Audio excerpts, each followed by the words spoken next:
dia a todos. Meu nome é Andréia e vamos iniciar o módulo de cuidados paliativos. Obrigada pela presença de todos. A primeira palestra vai ser ministrada pela doutora Renata Dalpino. Ela é médica oncologista do Centro Oncológico Antônio Hermínio de Moraes. Vamos só esperar. Pode começar? Depois de todas as apresentações, a gente abre para as perguntas. Tudo bem? Vamos lá.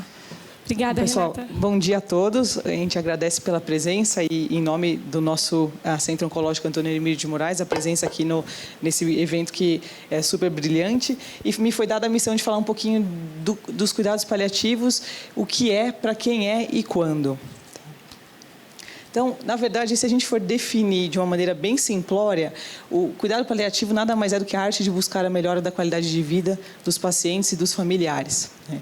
É claro que a OMS, a Organização Mundial da Saúde, ela tem uma definição um pouquinho mais ampla, então se a gente vai ler com calma, então o cuidado paliativo é uma abordagem que promove a qualidade de vida de pacientes e seus familiares que enfrentam doenças que ameacem a continuidade da vida através da prevenção e alívio do sofrimento. Requer a identificação precoce, avaliação e tratamento da dor e outros problemas de natureza física, psicossocial e espiritual. Então essa é a definição da OMS de 2002.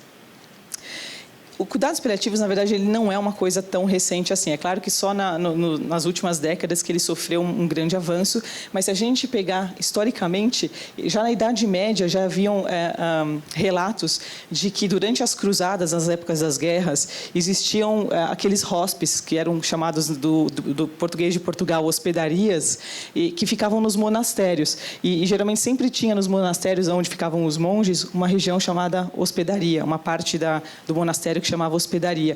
E lá era feito um acolhimento não só dos pacientes que sofriam de doenças graves terminais, mas também de mulheres em trabalho de parto, pessoas que passavam fome, pobres, órfãos e naquela época que era muito frequente, os pacientes que sofriam com lepra. E o grande objetivo desses monastérios nessa região da hospedaria era fazer o acolhimento, a proteção, o alívio do sofrimento, até porque naquela época poucas doenças conseguiam ser curadas, E, por muito tempo, muitas doenças não tinham cura. Essa foi uma verdade absoluta que reinou durante séculos. E foi muito do último século para cá que a medicina sofreu um grande avanço. Se a gente for olhar, os antibióticos só começaram a surgir na década de 1940, quando na verdade, foi em 1928 que foi descoberta a penicilina, mas o primeiro uso em humanos só foi acontecer em 1941. Então, até lá, o paciente morria facilmente de apendicite, de outras complicações infecciosas.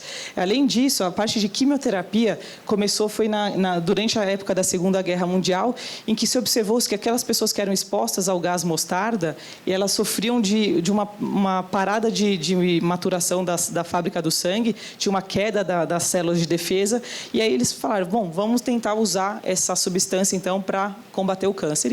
E foi assim que a quimioterapia surgiu. Então, se a gente for olhar na história do mundo, ela é bastante recente. Tanto a parte de antibiótico, quimioterapia, só foi da década de 40 em diante. Então, a medicina ela evoluiu muito. Então, hoje a gente tem melhores agentes quimioterápicos para combater o câncer, avanços das técnicas de radioterapia, de cirurgia, melhores técnicas, os cirurgiões estão mais experientes e também melhores cuidados pós-operatórios, melhores cuidados de UTI, de suporte e tudo. Só que isso combina com isso. Então, a gente vê toda essa evolução, mas muitas vezes o que a gente encontra na prática clínica é um paciente que já perdeu as perspectivas de cura e ele fica sofrendo na UTI, numa situação em que, diante da tecnologia salvadora, parece que é proibido morrer. Que parece que quem sucumbe à morte manifesta a impotência humana, o que causa uma vergonha. E isso a gente vê muito na faculdade de medicina. A gente nunca é preparado para lidar com a morte, a gente só é preparado para salvar vidas. Então, parece que a morte é aquela inimiga a ser combatida a qualquer preço. Enquanto isso, eu estava no colegial, estudando, querendo já medicina, e eu tinha o sonho de salvar vidas, de repente, fazer a diferença para o mundo. E aí eu falava para minha mãe, eu vou fazer medicina para curar os pacientes que têm câncer. E aí foi que na minha primeira aula na Faculdade de Ciências Médicas da Santa Casa de São Paulo, foi com um professor de bioética, o professor Daniel. Primeira hora que eu tive de contato com a medicina, num anfiteatro lotado de alunos de primeiro ano, calouros, todos ansiosos para começar logo. E ele escreveu na lousa, curar algumas vezes, aliviar muitas vezes, consolar sempre. Então, essa foi a primeira mensagem que eu recebi na aula de medicina, porque ele falava assim, apesar de todos os avanços da medicina moderna, muitas são as doenças que não vão se conseguir curar, né? E aí, eu virei para minha mãe e falei, mãe, eu não vou mais fazer medicina para curar o câncer, eu vou fazer medicina para ajudar os pacientes com câncer. E por que o cuidado paliativo é tão importante hoje? Então, primeiro que os problemas são frequentes durante o tratamento dos pacientes com câncer. Não só durante a doença física vai impor algumas limitações físicas ao paciente, mas também, às vezes, até o próprio tratamento pode machucar o paciente, né? E, além disso, o paciente vai começar a sofrer o que a gente chama de morbidade psicossocial. Ele vai começar a ter depressão, ansiedade, medo de que um dia esse tumor possa voltar, problemas financeiros, às vezes ele vai ter que custear, às vezes, o transporte para uma outra cidade para obter o tratamento, redução da qualidade de vida, né? Às vezes, afastamento da sua atividade profissional, das suas atividades diárias. Então, isso impacta grandemente na qualidade de vida dos nossos pacientes, né? E existem muitos mitos, infelizmente, ao redor da palavra, do termo cuidados paliativos, né? Primeiro, antes de mais nada, como eu mencionei anteriormente, o ensino ele é bastante deficitário durante a nossa faculdade, não só dos alunos de medicina, mas também de enfermagem e de outras áreas, que não se fala muito sobre cuidados paliativos, não se dá muita ênfase aos cuidados paliativos, né? Então, e, além disso, existe um medo, um preconceito, um desconhecimento, especialmente sobre a principal droga que a gente usa para tratar, classe de droga que a gente usa para tratar os pacientes com dor, que são os opioides, especialmente a morfina. Existe um medo terrível acerca disso. É como se fosse um mito muito grande. É como se tá aí, todo mundo ouve falar que manga com leite faz mal. Eu já peguei um dia e fiz um experimento. Eu tomei manga e tomei um copo de leite. Não aconteceu nada. Então, isso tudo é mito, realmente. E existe uma crença também de que o cuidados paliativos significa ele só é útil para quem realmente está à beira da morte. E isso não é. Isso é totalmente um mito. Existem alguns princípios básicos acerca dos cuidados paliativos. O primeiro e grande objetivo seria promover o alívio da dor e de outros sintomas desagradáveis. É claro que a dor é o mais dominante, mas não é infrequente a gente ver o paciente que sofre com enjoo, que sofre com uma falta de ar que não melhora, ou outros sintomas bastante desagradáveis, né? E o segundo princípio importante seria afirmar a vida e considerar a morte como um processo normal da vida, né? Ele é um processo fisiológico. É a única certeza que a gente tem quando a gente nasce. Além disso, um grande e importante princípio dos cuidados paliativos é de não acelerar e nem adiar a morte. É que a morte ocorra no momento que ela deve ocorrer. Porque existe uma importante confusão acerca dos cuidados paliativos, de que o cuidados paliativos preconiza a eutanásia. Isso isso realmente é um conceito bastante errado. Na verdade, porque a eutanásia ela acelera o processo da morte e o cuidados paliativos não tem nada a ver com isso. Também uma coisa que o cuidados paliativos tenta combater é a distanásia. Quando o paciente está na UTI, já não tem mais o que fazer, ele está todo invadido, a qualidade de vida dele está zero e o sofrimento é muito grande. Então, o que hoje o cuidados paliativos preconiza é o que a gente chama de ortotanásia, que é a morte quando ela realmente deve ocorrer.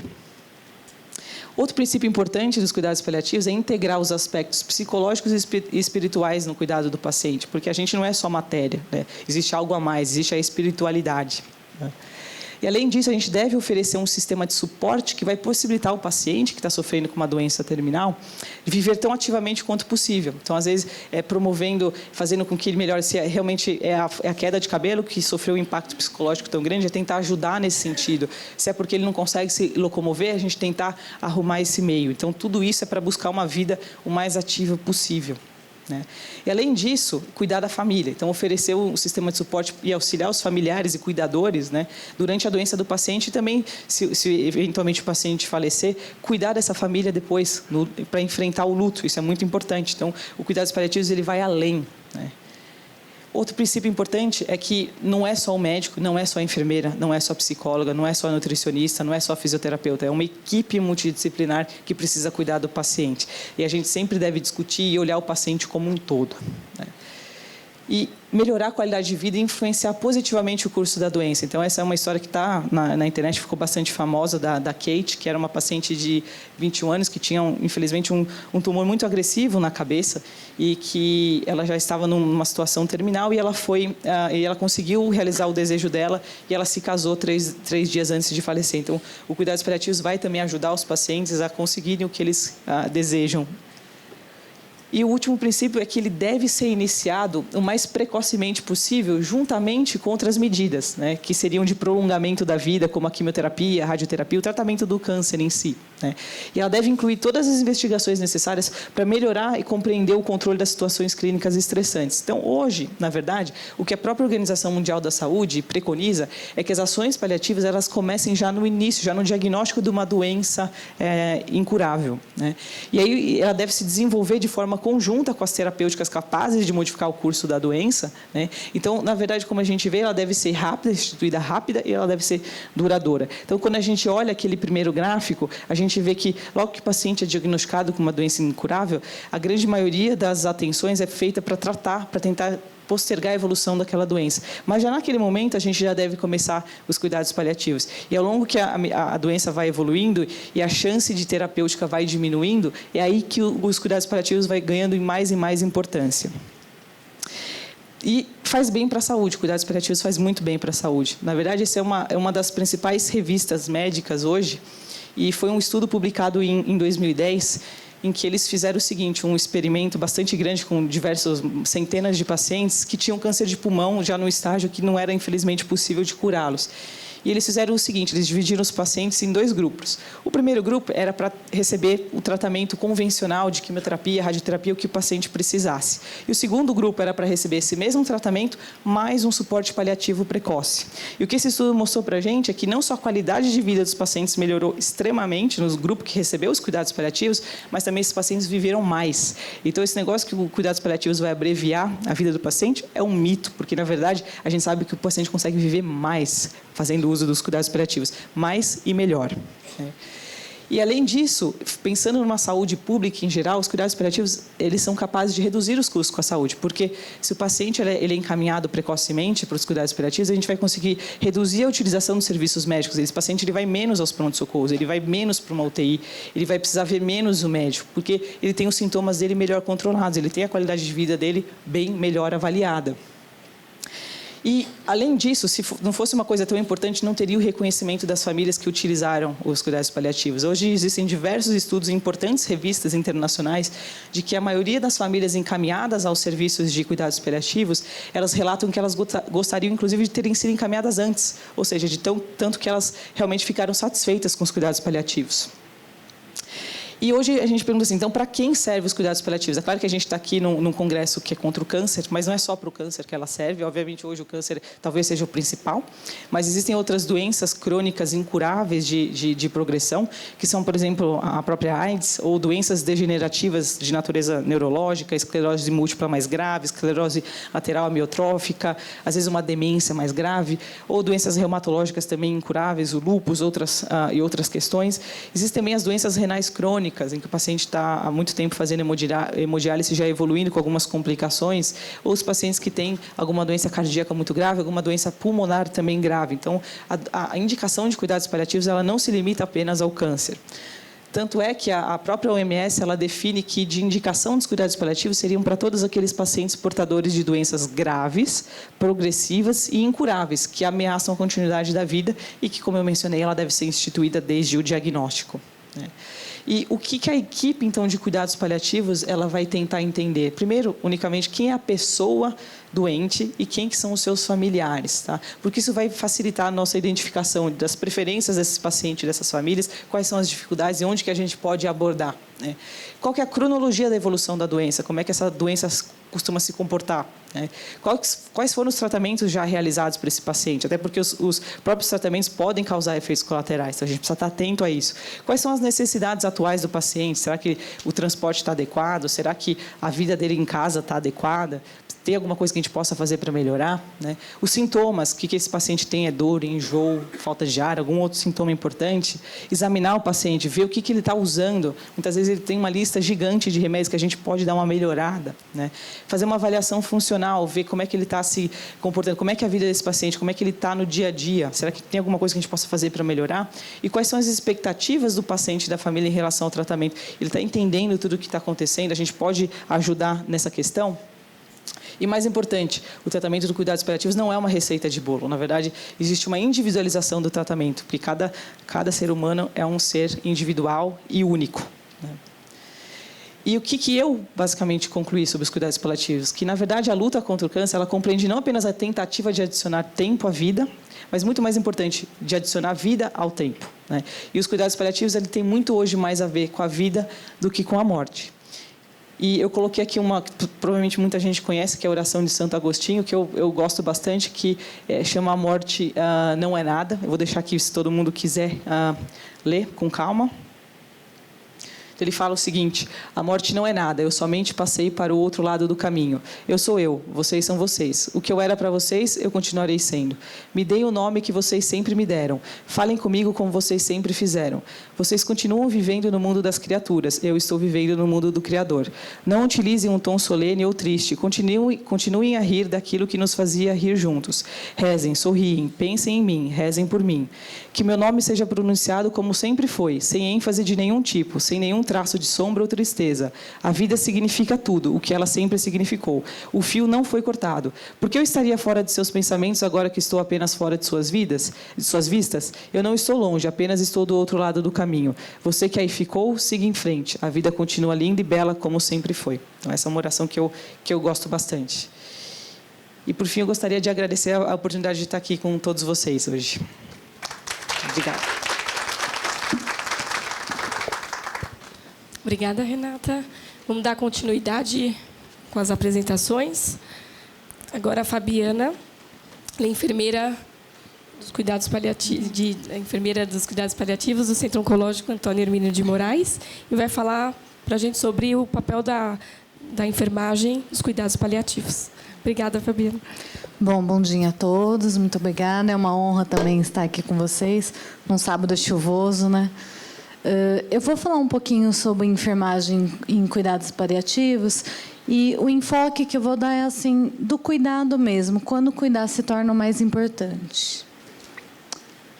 Quando a gente fala de cuidados paliativos, nós lembramos uma de Cicely Saunders, que foi, na verdade, a precursora dos cuidados paliativos. Ela era inglesa, e eu brinco que a Cicely Saunders, ela era a equipe multi.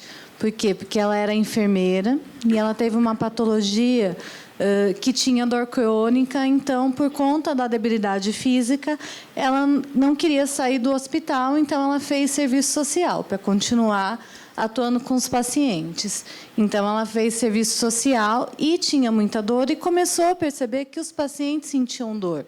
Então, ela começou, nossa, toda vez que eu dou morfina, o paciente fica bem, mas depois de 4 horas passa o efeito e ele continua com dor. E ela era enfermeira. Como tem bastante enfermeiros aqui, levantem a mão, porque a gente tem um apelido de enfermeira, né? Eu sei, eu também sou. Então, ela ficava para o médico e ficava, o paciente está com dor. Até que um dia um médico falou para ela, falou, mas você fala tanto, você dá tanto pitaco, por que você não faz medicina? Daí ela fez. Né? Então, ela era enfermeira, assistente social, médica, e ainda ela era irmã. Então, ela fazia essa parte espiritual também. Então, ela era a equipe multi, você não precisa chamar ninguém, porque ela era a capelã, a enfermeira, assistente social e médica. Então, foi ela que começou o conceito de dor total, começou toda a parte de dor, ela começou nos anos 60, no St. Christopher's, tanto que ela ganhou o título de Dame Cicely Saunders, porque ela foi muito importante, né? Então, toda essa parte de cuidado holístico, de dor total, de realmente perceber que o paciente tem outras demandas, não só físicas, foi ela que iniciou. E hoje é o maior centro de pesquisa e treinamento em cuidados paliativos no mundo. Eu gosto muito do Leonardo Boff, que é um teólogo brasileiro, que ele falou que o cuidar é mais que um ato, é uma atitude. Portanto, abrange mais que um momento de atenção, de zelo e de desvelo. Representa uma atitude de ocupação, preocupação, de responsabilização e de envolvimento afetivo com o outro. Por que eu trago isso? Porque eu fui falar um pouquinho sobre enfermagem. Daí eu falei, vou procurar uma figura no Google que represente a enfermagem. Ah, a gente gosta de figura? Não achei. Quando você põe enfermeira no Google, né, saem imagens impróprias para o momento que não poderiam ser utilizadas, infelizmente. E a injeção. Gente, a gente só dá injeção? Daí eu falei, vou deixar sem figura, porque aqui a enfermagem, ela cuida. né? Não é mais aquela imagem da enfermeira no silêncio, no hospital, é um pouco mais do que isso, é abrangente. Então, isso é o que a gente faz. E eu vou cuidar como? Né? Então, o cuidado ele é multidimensional. Eu vou cuidar do físico, do psicológico, social, do espiritual.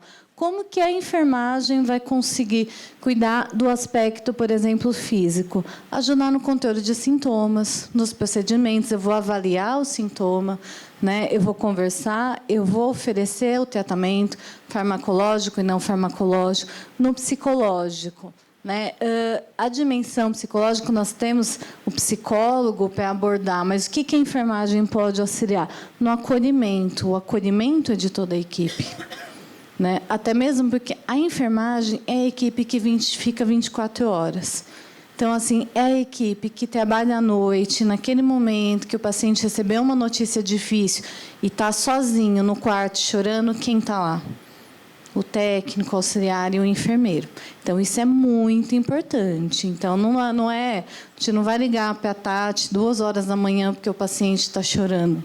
Primeiro, porque ela também tem que dormir. E segundo, que nesse momento, quem está lá é você.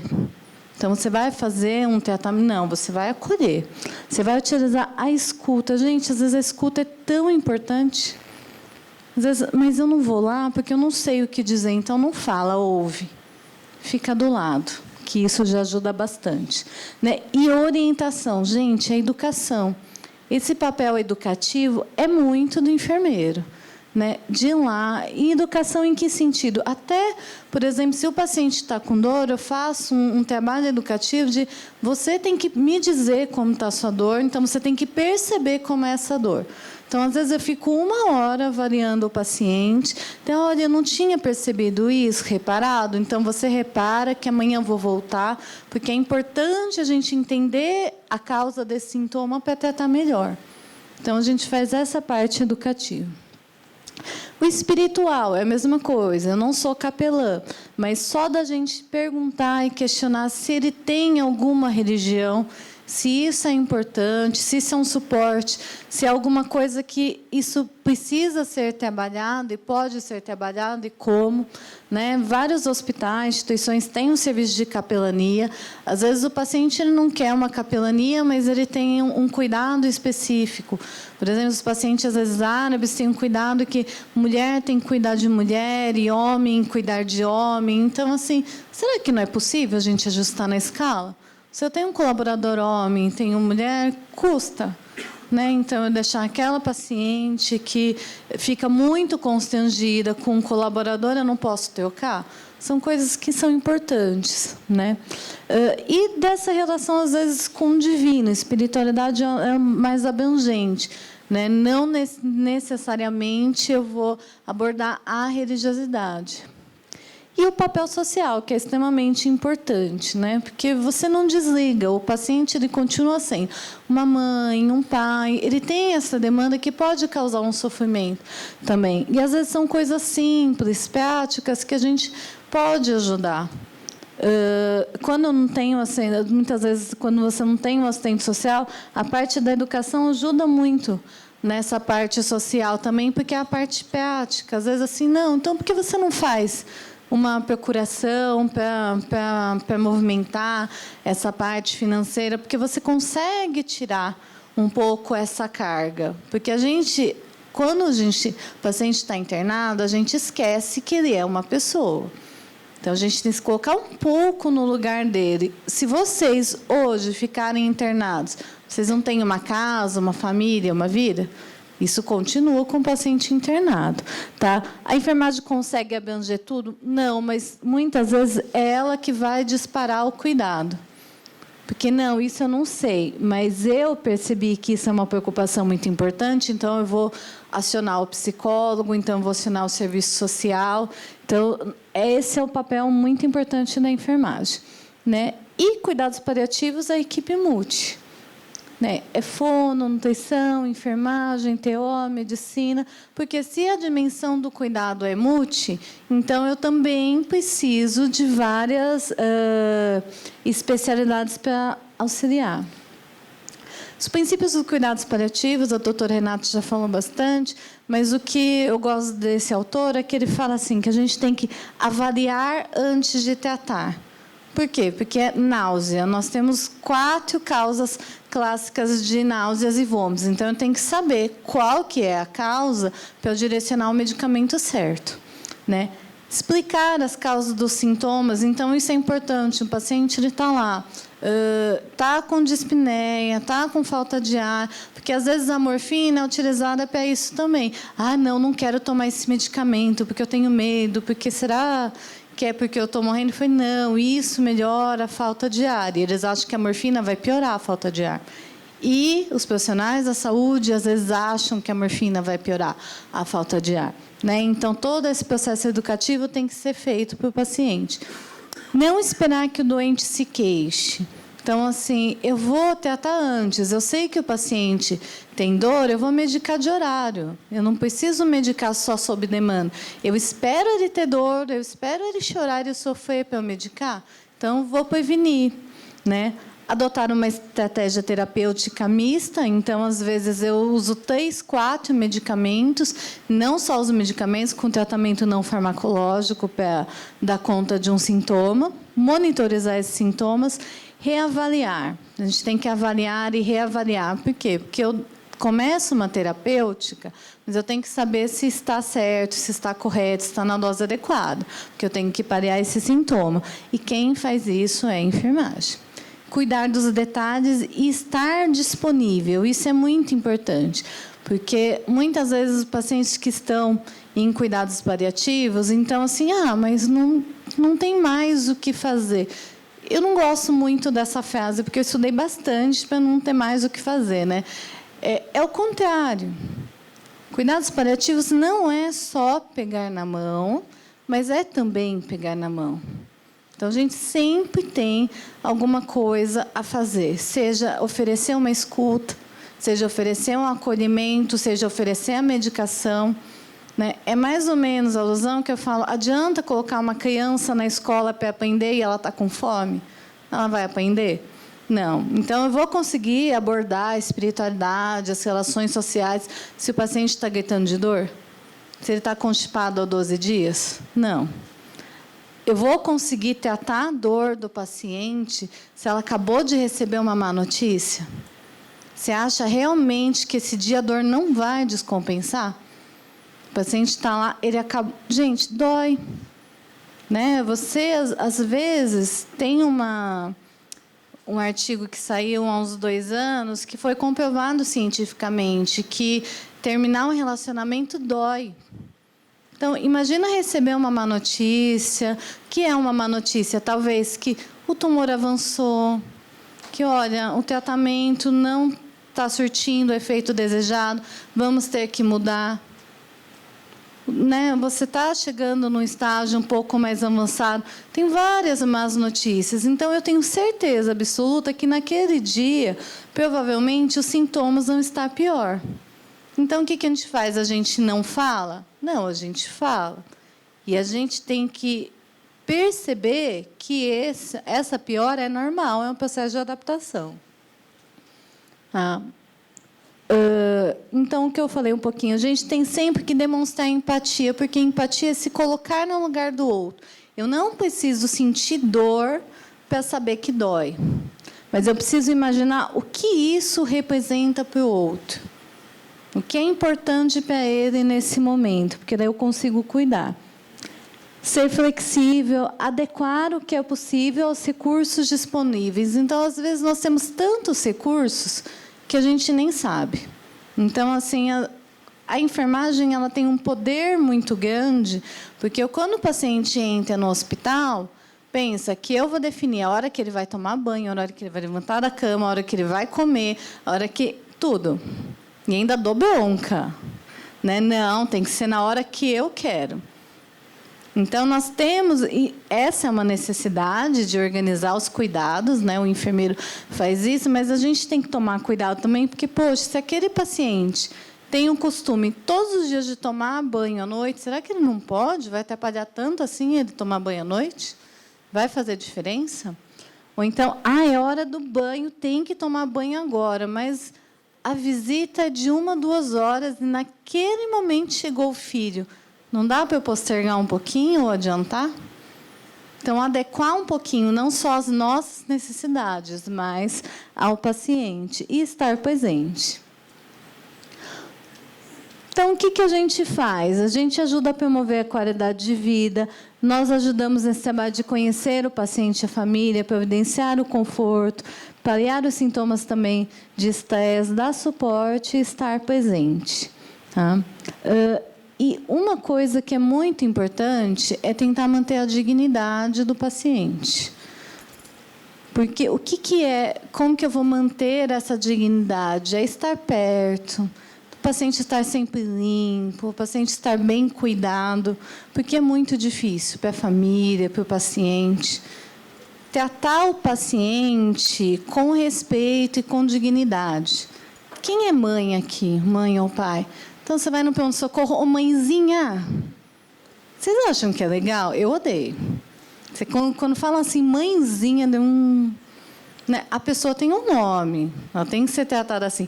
Ou então, idoso, né, que você já começa a conversar gritando. Depois, você já perguntou se ele tem déficit auditivo?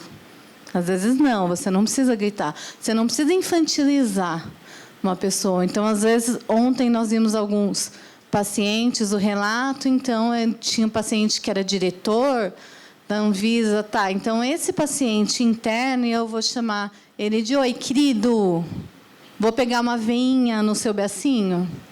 Você acha que é adequado? Então, eu tenho que conhecer o paciente para oferecer o tratamento digno e adequado. Aqui é só um exemplo que eu trouxe do que eu falei. Então, assim, esse é um guideline de como tratar um sintoma. Todo sintoma tem uma causa, tem um tratamento farmacológico e não farmacológico. Onde a enfermagem atua? Ela avalia, muitas vezes ela administra o tratamento não farmacológico e o farmacológico. Então, eu vou dar um medicamento. Tá? O que é importante é avaliar o paciente e não os sintomas isoladamente. Porque o que acontece muitas vezes? O paciente está monitorizado, a saturação de oxigênio dele está baixa. Isso é um dado importante? Depende. Se o paciente estiver dormindo e tranquilo, tudo bem. Agora, a saturação dele está ótima, mas ele está com sensação de sufocamento. Está desconfortável. Então, o que interessa é o paciente. Eu olhar para ele, eu faço essa parte educativa também, de conversar com a família. O que importa é isso. Então, às vezes, nós até retiramos a monitorização para diminuir a ansiedade da família, porque o que importa é olhar o paciente nesse momento. Né? Evitar julgamentos. Então, não vou ficar julgando o paciente, a família, como se fosse...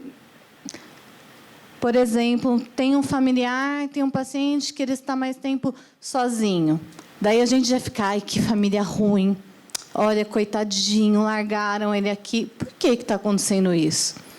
Uma vez eu fui questionar uma paciente, uma família, para ver o que estava acontecendo, porque a família era tão pobre que eles tinham medo de o paciente receber alta, porque em casa ele não tinha o que comer, e lá ele estava bem cuidado.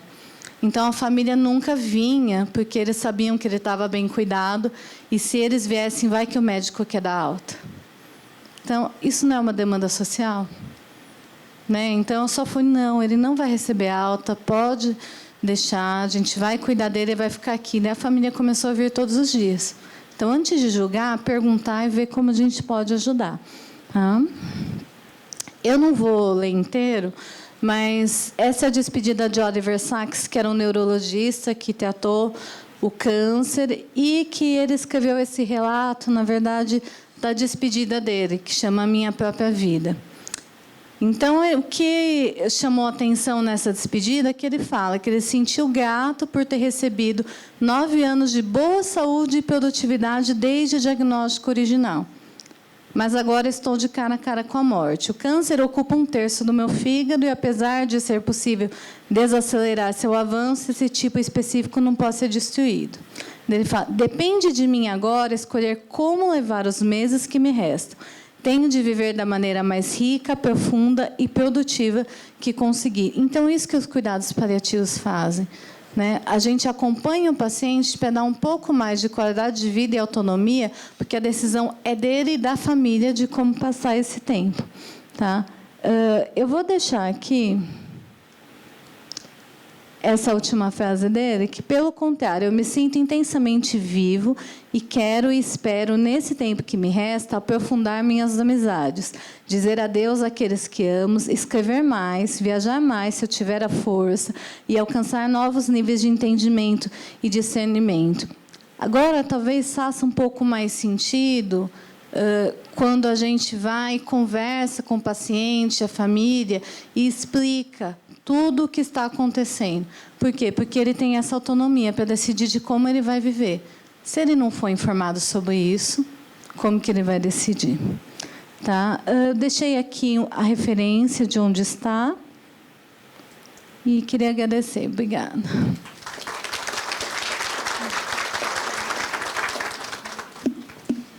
Obrigada, Fabiana. Agora, continuando com as palestras, Mariana Ferrari, ela é nutricionista dos cuidados paliativos do Centro Oncológico Antônio Hermínio de Moraes. Obrigada. Obrigada, bom dia. Gostaria de agradecer a presença de vocês. E hoje eu recebi a missão de falar sobre necessidades nutricionais e desejo do paciente em cuidados paliativos, se isso é possível. Bom, quando a gente fala de necessidades nutricionais, nós nutricionistas e a maioria das pessoas que está acostumada a ver de dieta, falar sobre alimento, liga a composição de um alimento e o que ele faz dentro do nosso organismo. Então, é carboidrato, é proteína, vai trazer energia, não vai? Mas necessidade nutricional é muito mais do que isso. Quando a gente fala da alimentação, a alimentação ela tem um papel social, ela representa alguma coisa na nossa família, representa o que a gente come normalmente, representa a nossa cultura, os nossos hábitos.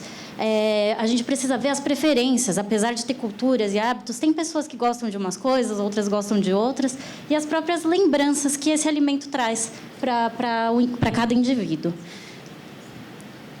Então, para começar, eu vou falar de cozinhar, né? Muitas pessoas não gostam e muitas pessoas gostam. Então, quem é esse indivíduo? Ele tem costume de cozinhar? Ele tem alguém que cozinha para ele? Para ele, cozinhar é um papel importante? Ele pode cozinhar? O que é um alimento? Pode ser uma simples sopa, pode ser que essa sopa lembre algum alimento que ele comia, que a mãe fazia, pode trazer um conforto. Pode ser um alimento de rotina, pode ser um alimento que represente a cultura, comemorações, pode ser um alimento que represente festa, pode ser um alimento trivial, que represente a rotina, ou até um alimento sofisticado, que mostre para ele que ele é uma pessoa especial, que mostre uma ocasião especial. Aí eu trouxe esse verso do Mia Couto, que eu gosto muito, novamente fala de cozinhar, mas é um sentido muito, muito amplo. Cozinhar é o mais privado e arriscado ato. No alimento, se coloca ternura ou ódio. Na panela, se verte tempero ou veneno. Cozinhar não é um serviço. Cozinhar é um modo de amar os outros. Acho muito importante a gente pensar nisso, não só como nutricionista, como serviço de nutrição. Quando a gente oferece um alimento, quando a gente mexe com um alimento, a gente mexe com várias emoções. Então, é muito delicado e merece cuidado, merece discussão.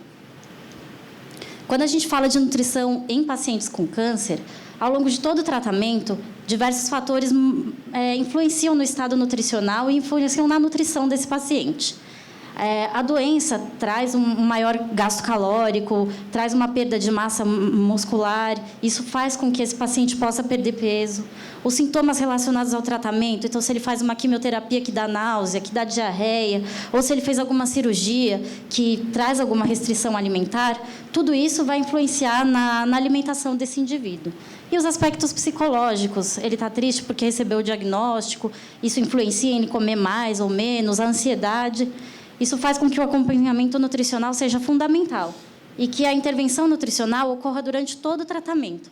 Então, esse paciente ele tem uma vivência muito grande sobre nutrição ao longo do tratamento. Então, ele vai entrar com suplemento, ele vai ter uma orientação para recuperar o peso, para manter um peso saudável, porque a gente sabe que o estado nutricional vai influenciar numa boa resposta, numa qualidade de vida. E quais são as estratégias nutricionais que a gente usa nos cuidados paliativos? Como a gente fala de qualidade de vida e estratégia nutricional de uma maneira geral, a via oral é sempre preferencial, porque ela é mais fisiológica, ela é mais adequada e é a via que a gente está mais acostumado e é mais normal para o indivíduo. Por isso, a gente usa a gastronomia como uma principal aliada. E não a gastronomia como uma forma de sofisticação, de trazer um prato elaborado, mas a técnica gastronômica. Entender qual que é o costume desse paciente, qual é o tipo de preparo que ele gosta. Então, a gente trabalha muito com questões regionais. É um paciente que é do Nordeste ou é do Sul, ele tem um costume de preparo diferente. Então, vamos tentar adequar isso, se for possível, conseguir a via oral. E se ele tem um determinado período do dia que ele consegue comer melhor, então a gente pode tentar sofisticar mais essa alimentação ou ter mais trabalho com essa alimentação, também é importante. E considerar também as vias de alimentação alternativa. Então, a gente tem riscos e benefícios da alimentação por sonda ou parenteral. Mas ela existe, e se ela existe, ela tem os benefícios, ela tem a necessidade de ser usada em determinadas ocasiões. Quando a gente fala de parenteral, tem o risco de infecção, de febre e outras complicações, mas ela também é uma via importante. Já na sonda, a gente vê algum risco de epistaxe, sinusite, broncoaspiração, náusea, entre outros sintomas que a gente pode perceber. Em cuidados paliativos, o que a gente vê muito é o uso da interal e parenteral em casos de distúrbios neurológicos ou obstrução intestinal. Ela é bem usada, mas cada caso é um caso. Como a gente vem falando nas palestras anteriores, cada paciente é um indivíduo. É importante a gente olhar cada história, cada família, o que o alimento representa para esse indivíduo e o que a gente pode fazer na alimentação. Então, o cuidado nutricional, durante os cuidados paliativos, ele deve ter o objetivo de manter a composição corporal, ajustar a via de alimentação, se ela for possível, e o conforto do paciente. Isso tudo para controlar os sintomas, se ele tem náusea, se ele tem vômito, se ele tem diarreia ou constipação. A alimentação ela deve contribuir para um conforto do paciente nessa forma também. E prevenção da síndrome de caquexia, que é uma síndrome que a gente observa. Então, quando a gente consegue prevenir essa síndrome, é importante. Agora, existem outros tratamentos também farmacológicos da caquexia e aí a gente vai tratar cada paciente em cada fase desse tratamento. Quando a gente fala de nutrição em cuidados paliativos, como tudo em cuidados paliativos, a gente fala da qualidade de vida. E uma coisa importante para a gente pensar é que a gente sempre liga mal-estar à doença e bem-estar à saúde. E aí a nossa missão é, em vigência da doença, buscar o bem-estar, que é a qualidade de vida. E aí a gente começa a pensar tudo aquilo que eu já falei sobre o alimento e o que normalmente a gente pensa, que o alimento é uma fonte de nutriente, ele traz fibra, ele traz vitamina, ele traz sabor. Isso é um cálculo, uma matemática, Precisa de tanto, vai comer tanto. E também a gente pensa muito em alimento como melhora dos sintomas. Está constipado, vou colocar uma alimentação laxativa. Está com diarreia, então vou segurar bastante os alimentos, vou deixar a dieta bem constipante. Está nauseado, então eu vou ajustar os alimentos da melhor forma. Mas a gente precisa pensar fora um pouquinho da caixa. O alimento ele deixa de ser somente isso. Ele é isso, mas ele é também a cultura. O que significa o alimento para esse indivíduo, para essa família, o que ele é na rotina e, principalmente, o conforto desse indivíduo. Eu trouxe aqui algumas figuras que representam um pouco sobre a alimentação, não só o alimento, mas o que é a alimentação para cada indivíduo, só para a gente poder refletir um pouquinho. O Ratatouille, eu não sei se todo mundo já viu, mas é um filme bem visto e... só para resumir, o crítico gastronômico super famoso, ele vai fazer a crítica de um alimento que, na verdade, é muito simples, é uma preparação de legume no forno, e aí ele relembra coisas da infância. Então, o que traz esse alimento para ele? Não é só o sabor, mas também uma série de lembranças, uma série de sentimentos. E no Amélie Poulain, também não sei se vocês já viram, ela fala muito de prazeres simples da vida. E aí, aqui é um exemplo bem assim, que não tem nada a ver com o caráter nutricional, né? Mas ela fala do prazer que ela tinha de colocar lá as framboesas no dedo e ir comendo. Então, isso não tem nada a ver com necessidade nutricional, mas é um desejo. E o clássico, que é do creme brulee, que ela fala do prazer de sentir quebrar a casquinha do creme brulee, também não tem nada a ver com a questão nutricional, mas tem a ver com o alimento e significa o desejo também. Quando a gente fala de cuidados paliativos e de cuidado de uma maneira geral, é importante que a gente seja empático, né? E aí, às vezes, a gente fala, empatia é se colocar no lugar do outro. Eu acho que é muito mais, é muito a gente tentar ver o além, né? Como a gente já discutiu aqui sobre alimento, que não é só o alimento, a gente pensar quem é essa pessoa, quem é essa família, o que esse momento está representando para ele, o que a alimentação pode fazer agora, ou o que a falta de alimentação pode fazer para eles. Então, eu trouxe essa frase que eu acho que também é bem legal, que ser empático é ver o mundo com os olhos dos outros e não ver o nosso mundo refletido nos olhos deles. É uma coisa para a gente pensar diariamente, porque, normalmente, a gente tem a nossa visão e a gente sempre quer botar a nossa visão na questão do outro. Então, isso acho que guia bastante o nosso cuidado e é uma maneira da gente se policiar a cada dia quando a gente vai cuidar de um indivíduo, principalmente de um indivíduo, pensando que ele tem uma família. Então, o que é esse contexto? Para fechar, eu acho que o importante aí dos cuidados nutricionais em cuidados paliativos, a gente precisa conhecer o indivíduo, os familiares, a fase da vida, da doença, do tratamento que eles estão, qual que é a ansiedade que eles têm. Então, o indivíduo normalmente tem emagrecimento, isso traz ansiedade para ele, traz ansiedade para a família. Ele tem autonomia de comer, ou ele não consegue, isso é difícil para ele, isso representa alguma coisa complicada para ele. Por isso que a discussão é muito importante. Cuidados paliativos não é simples, por isso que a gente sempre tem uma equipe do lado, a gente sempre precisa discutir novamente o caso a cada visita, discutir novos pontos, para que a gente possa entender os benefícios e os malefícios causados pela presença ou ausência do alimento. Então, nesse momento, esse paciente está com dificuldade de respirar, então eu não vou oferecer o alimento. Ou esse paciente tem uma necessidade, ele tem diarreia, mas ele tem um desejo de comer um sorvete. O que eu vou fazer, né? O que a gente vai fazer? Não é responsabilidade do nutricionista só decidir isso, e é responsabilidade de todos, né? A gente pensar num todo. O que isso vai trazer de benefício?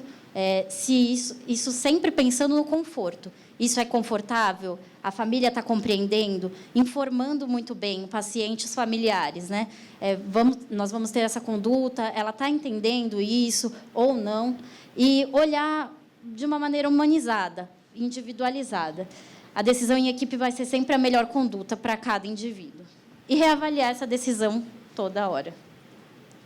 Então, se a gente for pensar que as necessidades nutricionais, como a gente falou aqui, ela deixa de ser somente o metabolismo, nutriente, conta, gasta tanto, precisa de tanto, mas também a vontade e também os prós e os contras da colocação ou da suspensão da alimentação, se a gente pensar dessa maneira, é possível, sim, satisfazer as vontades, porque as necessidades nutricionais também a vontade também faz parte das necessidades nutricionais desse paciente.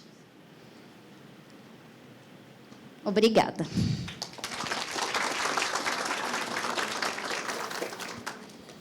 Bom, para finalizar, agora a gente vai ter a apresentação da Tatiane. Ela é psicóloga do Serviço de Cuidados Paliativos do Centro Oncológico Antônio Hermínio de Moraes. Vamos lá, Tati.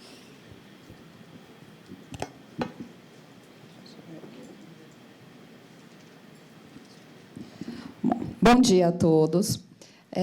Agradeço pela oportunidade de poder disseminar o conhecimento e ter a oportunidade dessa troca de ideias também. Hoje eu vou falar um pouco sobre o suporte psicológico ao paciente familiar em cuidados paliativos. Então, como já foi dito há pouco, cuidados paliativos não se faz sozinho, ele se faz sempre em equipe.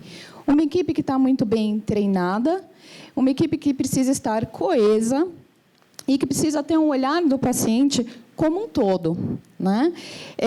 E entre os aspectos envolvidos está o aspecto psicológico, porque não tem como eu separar o corpo da mente, é uma coisa só, e um pode interferir no outro. Então, o psicólogo, na unidade de cuidados paliativos, ele tem por objetivo o cuidado e o suporte à tríade, que é constituída pelo paciente, pela família e pela equipe de saúde. Dado a questão do tempo, vou me atentar mais à questão do paciente e do familiar. Para que os seus objetivos possam ser atendidos, o psicólogo se utiliza de algumas estratégias de atuação. A psicoterapia de apoio, o suporte psicológico ao familiar, a reunião familiar, as técnicas de intervenção no luto, técnicas de relaxamento e visualização, que são muito bem-vindas, por exemplo, nos casos de um quadro álgico importante, e a reunião com a equipe. Como já foi dito também, o ser humano não é uma receita de bolo. Então, as estratégias sempre são utilizadas e pautadas mediante a necessidade individual de cada ser e da sua família. A comunicação é uma habilidade necessária a todo profissional de saúde, mas principalmente no profissional que atua em cuidados paliativos. E para o psicólogo, ele precisa estar muito atento à comunicação verbal e não verbal. Lembrando que a comunicação verbal é 10% daquilo que nós nos expressamos, e o restante é o não verbal. E é muito comum, depois de uma notícia difícil, ficarmos mais quietinhos, né? Observar o paciente mais quieto, e o silêncio também é uma forma de comunicação. Então, ele precisa estar atento para poder trabalhar e manejar os sintomas, os sentimentos, os pensamentos envolvidos no contexto, de forma a minimizar os conflitos, os mal-entendidos, para que os objetivos sejam atendidos de uma forma satisfatória. É muito comum, quando o paciente, a família, chega na unidade de cuidados paliativos, ele já ter passado por algumas falhas de comunicação em outras unidades de atendimento, outras especialidades. Ou, às vezes, até haver a conspiração do silêncio, onde a família, por acreditar que o paciente possa sofrer ou possa ser desencadeado uma angústia, ele é poupado pelos familiares de algumas informações referentes à situação de adoecimento. Só que, muitas vezes, o que eu observo na prática é o contrário. A omissão de informações acaba aumentando o nível de ansiedade, a insegurança, a angústia. Então, o psicólogo atua de forma a tentar lidar com essa conspiração do silêncio, lembrando que uma das premissas de cuidados paliativos é uma comunicação baseada na confiança e na clareza das informações. E destaco aqui que verdade é como medicamento. Ela tem a dose certa e o momento certo de ser administrado. E, a partir do momento que você administra, você precisa de tempo para absorção, para aquela pessoa lidar com aquilo que foi dito. Tá? Então, a gente sempre vai lembrar do respeito àquele indivíduo, àquele ser humano, quando se trata da comunicação em cuidados paliativos. Aqui eu coloquei o trecho de uma música da Maria Rita, que eu gosto muito. Sempre quando eu a escuto, eu me recordo de cuidados paliativos. O trem que chega é o mesmo trem da partida. Quando um bebê nasce, como que ele é recebido? Né? Um bebê, quando nasce, ele é recebido com cuidado, com atenção, com proteção às suas necessidades por todos aqueles que estão ao seu entorno.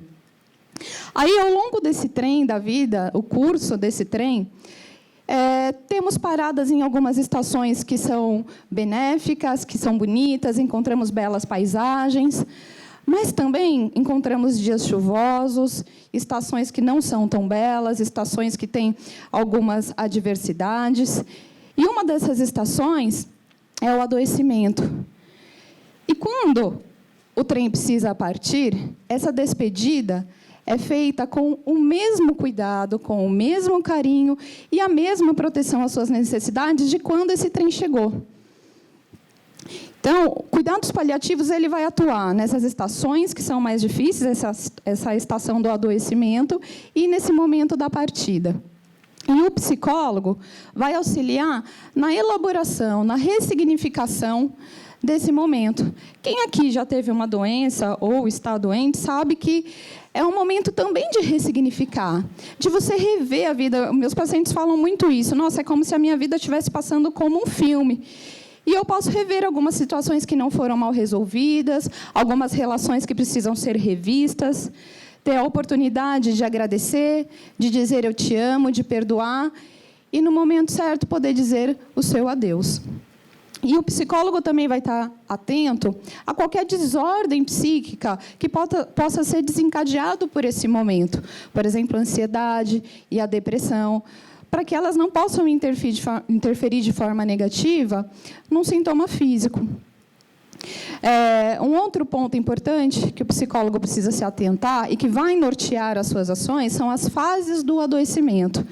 A negação, a raiva, a barganha, a depressão e a aceitação, né? Para que ele possa trabalhar e atender os objetivos, levando em consideração que o paciente e a família vai passar por todas essas fases. Falo que cuidados paliativos, ao contrário do que muita gente pensa, que é só sofrimento, que é só tristeza, não é verdade. É tempo de rir e é tempo de chorar. Lógico que é muito triste a gente ver alguém que a gente ama doente ou até próximo à morte. Mas também é uma oportunidade para estar junto. Quantas vezes eu não escuto os familiares dizendo, puxa vida, meu pai sempre foi tão durão e agora eu tenho a oportunidade de cuidar dele. É tão bom poder auxiliá-lo, é tão bom poder estar junto. Né? Ou até mesmo quando os pequenos prazeres são oferecidos, por exemplo, quando uma das nossas pacientes teve a oportunidade, já há um tempo com sonda e tudo mais, de poder tomar um sorvete de maracujá e se lambuzar toda com aquele sorvete. E para ela foi muito benéfico, para a família também, de poder estar junto naquele momento. Eu coloquei uma frase que é do Pequeno Príncipe. A gente corre o risco de chorar um pouco quando se deixa cativar. A gente só sofre pelo outro quando se tem vínculo. Não é verdade? Amar é um risco, porque a gente sabe que um dia a gente pode vir a perder aquela pessoa que a gente ama. Mas é um risco que vale muito a pena. E como vocês podem perceber, a família em cuidados paliativos, ela é parte de grande importância. E ela necessita desse cuidado e assistência tanto quanto o paciente. E ela precisa desse momento de escuta, ela precisa do momento de acolhimento, de ter as suas dúvidas sanadas, para que diminua também o nível de ansiedade decorrente dos acontecimentos relativos ao adoecimento e à proximidade da morte. É trabalhada a sensação de impotência. Essa sensação gerada, muitas vezes, quando o familiar diz, poxa, mas eu não consigo tirar a dor, eu não consigo tirar esse desconforto que ele está sentindo. De fato, não consegue. A gente não dá conta de tudo. Mas o familiar fez algo que é de grande importância, que é o estar junto. O amor é outra medicação que a gente não tem na farmácia e que ela faz uma diferença gigantesca. É só a gente parar para pensar. Quantas vezes, no momento de adversidade, é muito mais fácil enfrentá-las quando a gente tem pessoas ao nosso lado, que estende a mão, que está junto, que se propõe a caminhar conosco.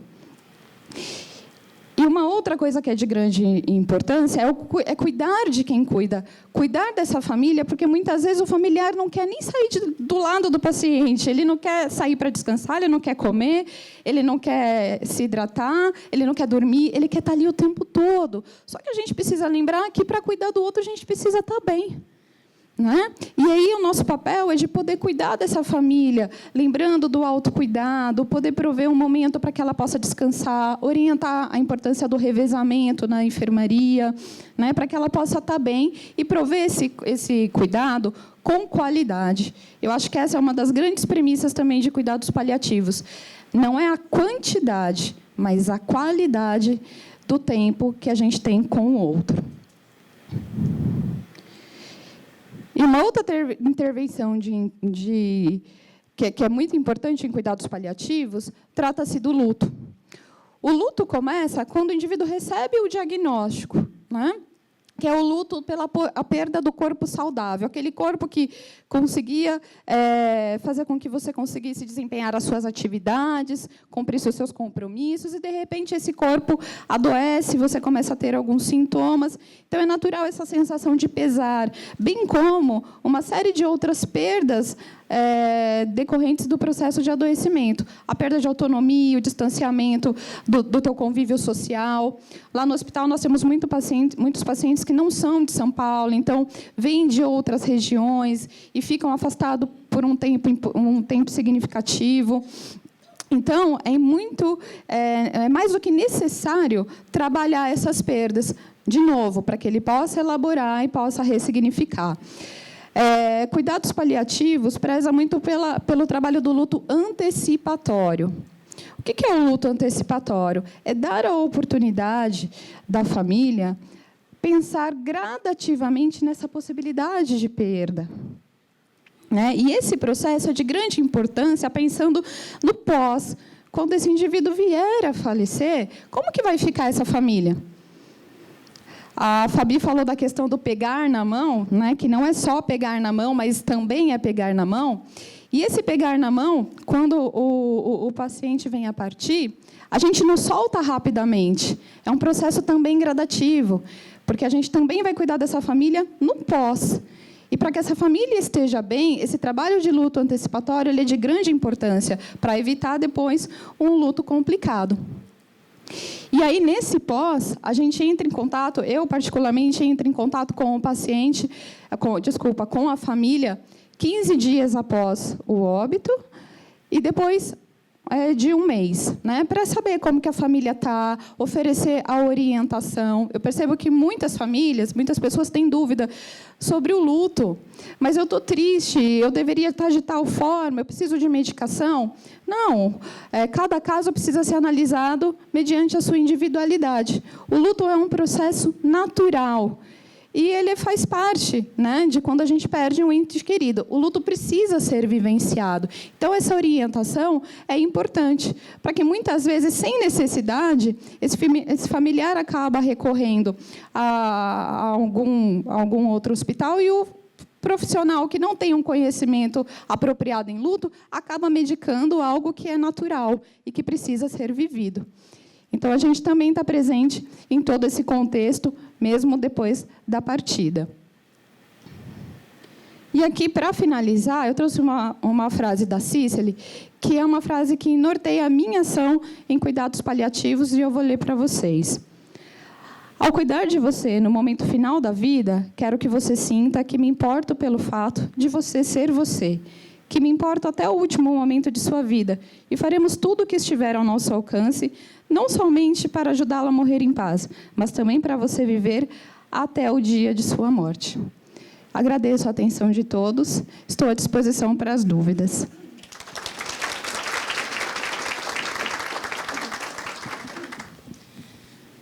Bom, vamos começar com as perguntas da plateia. Não fiquem acanhados, aqui é um bate-papo para a gente trocar as informações. Vamos lá? Bom dia a todos. Eu sou Kátia Baldini, sou enfermeira de formação e dirijo uma unidade de cuidados paliativos, um hospice. Então, eu queria acrescentar um pouquinho de minha experiência de que, muitas vezes, a família se sente culpada por sentir alívio daquele paciente ter ido a óbito. Então, isso é uma coisa que a gente vivencia muito em pacientes em estágio muito adiantado de câncer e que, quando ele morre, a família, muitas vezes, se sente muito culpada por estar sentindo alívio dele ter morrido. Então, isso vocês têm que ter um certo cuidado em estar prestando atenção a essas reações da família. E tem também, para minha colega enfermeira ali, nós que lidamos com uma realidade bem diferente da do hospital, a gente tem de estar muito atento, muitas vezes, ao relacionamento entre paciente e acompanhante. Porque, muitas vezes, aquela relação de convivência não é por amor, é só pela dor. E, muitas vezes, no meu caso, que recebo paciente dos 416 municípios, são 72 leitos, a gente vê que o paciente está ali ele nem sempre foi um bonzinho, ele nem sempre foi o pai amoroso, ele nem sempre foi o esposo que deveria ser. E a família que está ali, muitas vezes, está imposta por aquela situação e que a gente tem de fazer um ajuste nessa relação para que, quando chega a terminalidade, os dois se sintam aliviados, na realidade. Isso é uma coisa que a gente observa em realidades diferentes, mas que, para mim, isso é muito comum. Então, estar atento a essa relação. Outra coisa é que a mulher, enquanto paciente, ela muitas vezes tem de estar preparada, nós temos de estar atentos a essa relação, porque o homem, ele não muitas vezes consegue ficar até o fim, o marido. E, para mim, isso é muito comum lá na instituição. Então, a gente tem que estar atento ao paciente para estar preparando para que ele desenlace, muitas vezes. Porque, muitas vezes, ele vai a primeira vez como acompanhante, vai a segunda, já começa intercalando e some, né? E a mulher, até pelo lado maternal, ela acompanha até o fim. Mesmo não como esposa, mas como a fiel mãe, que normalmente a gente assume esse outro lado. Então, é uma coisa que a gente, lá no nosso núcleo, a gente observa bastante. Eu queria agradecer, porque falar de cuidados paliativos e ouvir é sempre muito bom. E muito poucas pessoas têm oportunidade, e se dão oportunidade, de estar vivenciando isso. Bom, obrigada pela contribuição. E o que eu queria comentar também é que o câncer, ele muta a célula, não a pessoa, tá? Se a pessoa tem uma característica, se a pessoa é chata, se a pessoa é ranzinza, ela vai ser um paciente com câncer chato e ranzinza, né? O câncer não muda a personalidade. E acho que é uma questão também de nós lidarmos também com isso e com o paciente. Acho que o familiar não tem que ser bonzinho, o paciente não tem que ser bonzinho, porque ele é um indivíduo, é uma pessoa, e foi o que a gente conversou um pouquinho, tratar o paciente com uma individualidade, tentar avaliar, conhecer, por isso realmente que é importante. E você falou do peso do familiar, a Tati vai comentar, dos maridos, mas uma coisa que a Tati reforçou é que é mais fácil estar junto. Então, quantas vezes o paciente quer conversar com o familiar? Uma vez eu tive um caso de que a filha queria se despedir do pai e estava sendo muito difícil para ela aguentar isso. Então, ela estava agressiva com a equipe de enfermagem, ela estava negando tudo. Então, o nosso trabalho, eu não posso me despedir por ela, mas eu peguei na mão dela: você quer que eu vá junto? A gente inicia a conversa. E foi o que eu fiz. Peguei na mão dela, nós fomos juntos. A hora que ela começou a falar, chorou, tal, mas calma, eu saí, porque era o momento deles. Então, às vezes, esse é o nosso papel também. E falando da questão da culpa, o que você falou é muito pertinente. Eu vivi isso essa semana e teve um familiar que me disse: Tatiana, eu estou me sentindo péssimo, estou me sentindo um monstro, porque eu estou aliviado porque meu pai está falecendo. E aí o que eu pude perceber, e isso ocorre na maioria das vezes, que o alívio não é pela morte, mas a trajetória do processo de adoecimento, por vezes, é muito sofrida. E o familiar também está sobrecarregado. O alívio é pelo término do sofrimento. E isso é muito importante de pontuar para o familiar, porque, senão, de novo, vai acabar interferindo no processo de luto. Né? Poxa, estou me sentindo culpado. E a culpa ela é muito ruim, porque a culpa nos corrói por dentro. Né? Então, mais uma vez, por isso que é importante a assistência, né, às questões trazidas pelo familiar. E quanto às relações familiares, de fato, o que a gente observa são que os conflitos acabam emergindo nesse momento, né? E, por isso, a importância da comunicação. Né? Precisa ter uma comunicação clara, a gente precisa ter o espaço para que essa família possa se posicionar e que a gente possa ajudá-los a trabalhar esses conflitos. Nem sempre a gente consegue, e isso também gera uma frustração na equipe. Né? Mas tudo tem um limite, né? E a família também tem um limite, mas o que a gente puder fazer para minimizar esse conflito é feito, porque estar junto nesse momento é de grande importância. Obrigada. Eu acho que o seu depoimento foi muito importante, porque a gente às vezes mostra na apresentação e vive na prática, né? Então, a gente não deve julgar, Por que a gente vai julgar aquela família? A gente não pode fazer isso, porque a gente precisa saber da história do paciente, né? Então, sem a história dele, sem a identidade dele, a gente não consegue cuidar e a gente também não pode julgar. Então, isso a gente tem sempre que lembrar, né? O quanto é importante conhecer o indivíduo e a família para não cometer alguns tipos de vícios nossos, não é? Mais alguma pergunta?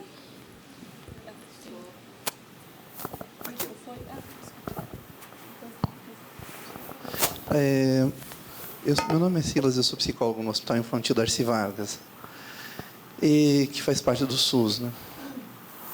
A gente está formando, praticamente, cuidados paliativos no hospital, mas nós não temos aí um grupo de cuidados paliativos. Aqui nós temos uma comissão para a formação de um grupo, né? E uma das coisas que deixa a gente um pouco confuso é assim, como o hospital ele é terciário, ele é de especialidades, então todos os nossos pacientes são muito graves, ou pelo menos a maioria é muito grave.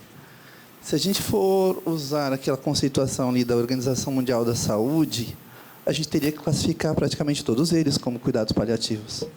Aí, tudo bem, temos que formar uma equipe. Ué, mas se praticamente todos os pacientes são cuidados paliativos, todo mundo teria que ser da equipe de cuidados paliativos, ou teríamos que ter o hospital dobrado, onde não é o mesmo número de profissionais, mas metade deles de cuidados paliativos. Então, esse tipo de organização é um pouco confuso. A gente está tentando achar uma fórmula. Queria saber se vocês podem dizer alguma coisa que nos ajudasse, ter alguma coisa útil nesse sentido. Eu esqueci seu nome. Silas. Silas. Então, Silas, essa é uma excelente questão, até porque os diferentes países colocam os conceitos de diferentes maneiras, né? Então, obviamente, se a gente for seguir os conceitos da OMS, que abrange desde o diagnóstico da doença, a gente vai estar falando, às vezes, no Brasil, de mais de 700 mil pessoas por ano, ou mais, né? Se a gente só não for falar de câncer, for abranger para as outras questões. Então, em termos de situações financeiras, isso poderia ser complicado.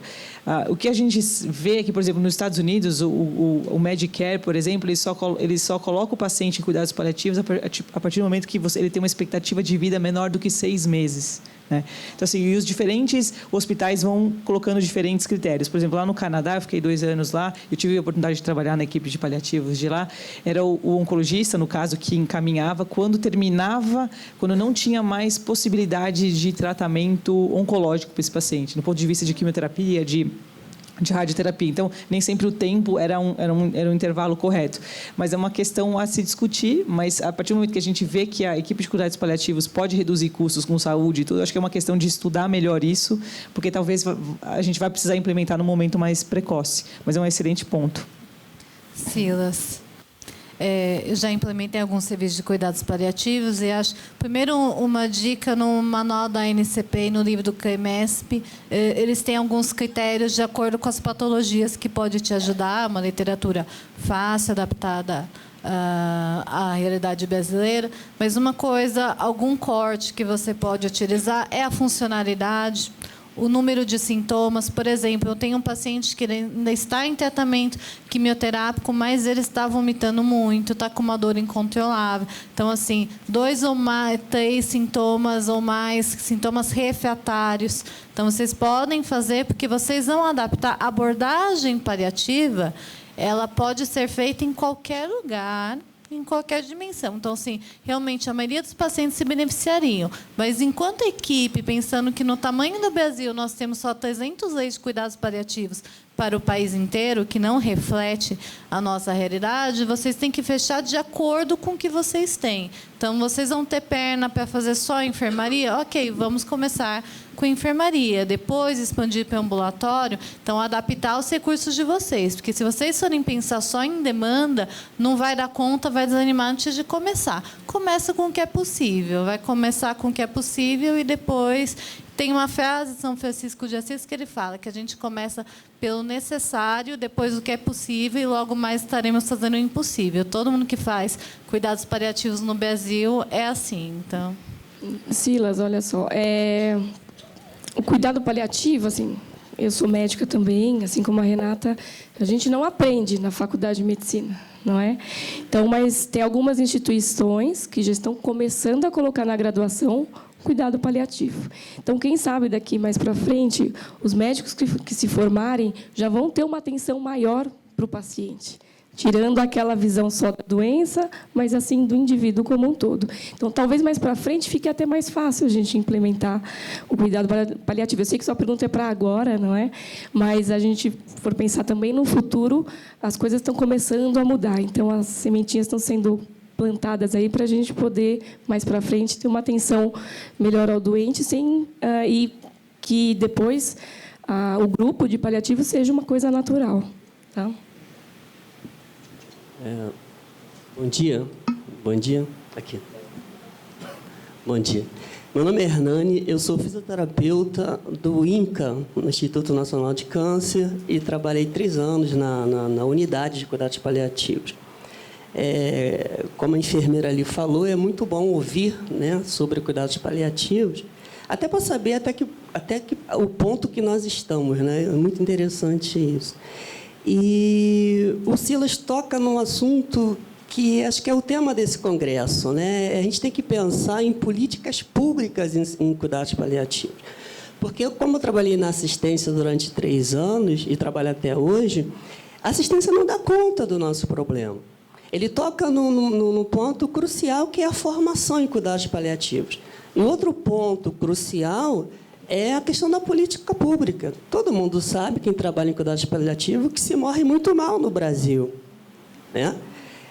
Não tem um olhar para os cuidados paliativos, não tem formação, não tem dinheiro, não tem espaço público, não tem nada.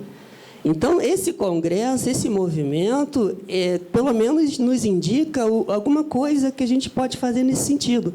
Inclusive, eu gostaria de ouvir do grupo lá do hospital o que vocês estão pensando fazendo em relação a isso. Em que momento o hospital de vocês se encontra com o objetivo desse evento? Eu gostaria de ouvir alguma coisa nesse sentido. Eu senti falta disso. Então, a gente precisa realmente unir esforços, né? Unir iniciativas, unir pensamentos e ações para melhorar a questão dos cuidados paliativos no Brasil. Porque a assistência não vai dar conta disso. A gente tem pacientes morrendo mal nas emergências, nas UTIs, nas salas vermelhas das UPAs. E aí, o que a gente faz com isso? Né? Então, o hospital tem a oportunidade de ter uma equipe de cuidados paliativos. O problema do cuidados paliativos do meu paciente oncológico no INCA está resolvido. E como é que está na rede municipal, na rede estadual? A gente sabe que, para a gente evoluir nesse sentido, a gente, como os melhores países do mundo que estão conceituados no grupo A em cuidados paliativos, a gente sabe que tem uma política nacional de cuidados paliativos. Então, em que momento a gente pode juntar força nesse sentido para pensar numa política nacional? Talvez mais uma política não vá resolver, mas, pelo menos, a gente tem que ter uma união nacional nesse sentido para elevar para uma condição melhor os cuidados paliativos do Brasil. Eu queria ouvir um pouco de vocês em relação a isso. Terminando, um outro ponto, nós temos um grupo de estudo e pesquisa de cuidados paliativos, está representado aqui por mim, pela Tânia e pela Ana Paula, na Escola Nacional de Saúde Pública. E um dos pontos que a gente luta, batalha e defende é justamente gestão de políticas públicas em cuidados paliativos. Para tanto, por isso que a gente está aqui, a gente quer unir força nesse sentido, trocar e-mail, contato, para a gente pensar numa forma, num caminho conjunto para melhorar a qualidade dos cuidados paliativos no Brasil. Obrigado. Hernani, né? Hernani, eu faço cuidados paliativos há uns 10 anos. Então, assim, eu venho acompanhando esse movimento e eu acredito que nós estarmos aqui num congresso de oncologia, numa sala, já foi um avanço muito grande. Eu concordo com você, cuidados paliativos ainda está muito aquém. Eu trabalhei no SUS também muito tempo. Então, o que eu posso falar de São Paulo? São Paulo tem uma política forte em cuidados paliativos. Aqui nós temos vários serviços do SUS, inclusive, que têm modelos de cuidados paliativos. A oncologia está bem mais servida, porque todo o CACOM tem que ter o serviço de cuidados paliativos integrado. Então, acho que foi um ganho que a gente conseguiu. A mudança do Código de Ética Médica. Então, são várias vitórias. Quando eu fiz a pós-graduação em cuidados paliativos, não tinha formação no Brasil, agora já tem. Quando eu comecei, eram 8 enfermeiras no Brasil inteiro que tinham um curso. E dessas 4, ou eram docentes ou diretores de hospital e não trabalhavam na área. Então, hoje, a formação está mais acessível. Você consegue fazer um curso e até optar por 3 ou 4 cursos. Já tem a regulamentação, por exemplo, a enfermagem já mandou para o Ministério da Saúde as diretrizes curriculares que têm que ser abordadas, mas num contexto de Brasil e de SUS, você vive numa ilha de excelência que é o INCA, como eu vivia numa ilha de excelência, assim, em São Paulo tem várias ilhas de excelência. O que a gente tem que pensar que agora, pelo menos, nós podemos falar de morte e cuidados paliativos, o que era uma coisa impensável há 5, 6 anos atrás. Então, a gente sempre brincava que nós não éramos convidados para montar uma sala, porque como que eu vou falar desse assunto que é tabu? Então, a gente está engatinhando. Eu acho que, em questão de política pública, já tem bastante coisa. Em São Paulo, já tem um modelo de referência de cuidados paliativos oncológicos. É uma política estadual, onde tem uma instituição que acabou sendo referência, já tem um manual, e a ideia é implantar. Aqui em São Paulo tem o cuidados paliativos na rede domiciliar, que é a NCP. Não sei se alguém aqui da NCP está comandando esse movimento. Então, tem bastante coisa, são iniciativas. Se é perfeito, se nós já estamos num panorama, não estamos num panorama, não dá para ser comparado. Tá? Porque aqui no Brasil, infelizmente, às vezes o paciente do SUS ele não chega ao serviço terciário. Então, quando ele chega no INCA, no ICESP, em Barretos, que são serviços de excelência em oncologia, ele já está com câncer metastático, porque ele demorou 1 ano para marcar a biópsia, depois de 6 meses para aguardar uma consulta, em 1 ano a ressonância. Então, o buraco é um pouco mais embaixo. Cuidados paliativos está ruim, mas o Brasil inteiro. A questão de acessibilidade é mais importante que o de recursos. Então, por isso que eu falo, eu acho que a gente tem que começar com tem alguns serviços que têm atendimento domiciliar, tem outros serviços que têm o modelo de hospice, tentar ver o que é possível, depois a gente pode até trocar e-mail, mas eu acho que está ruim, mas foi muito pior. Eu já estou há 10 anos acompanhando esse processo. Eu acho que tem, pelo menos em São Paulo, tem bastante iniciativas. Eu vejo uma luz no fim do túnel. Eu brinco, eu já posso ganhar dinheiro fazendo cuidados paliativos, porque antes você tinha que fazer cuidados paliativos escondido da chefe para ela não saber, E hoje eu já posso até falar e olha, tem um cargo, eu estou no centro oncológico, eu sou enfermeira especialista em cuidados paliativos e tenho orgulho de ter sido contratada com esse cargo nesse grupo.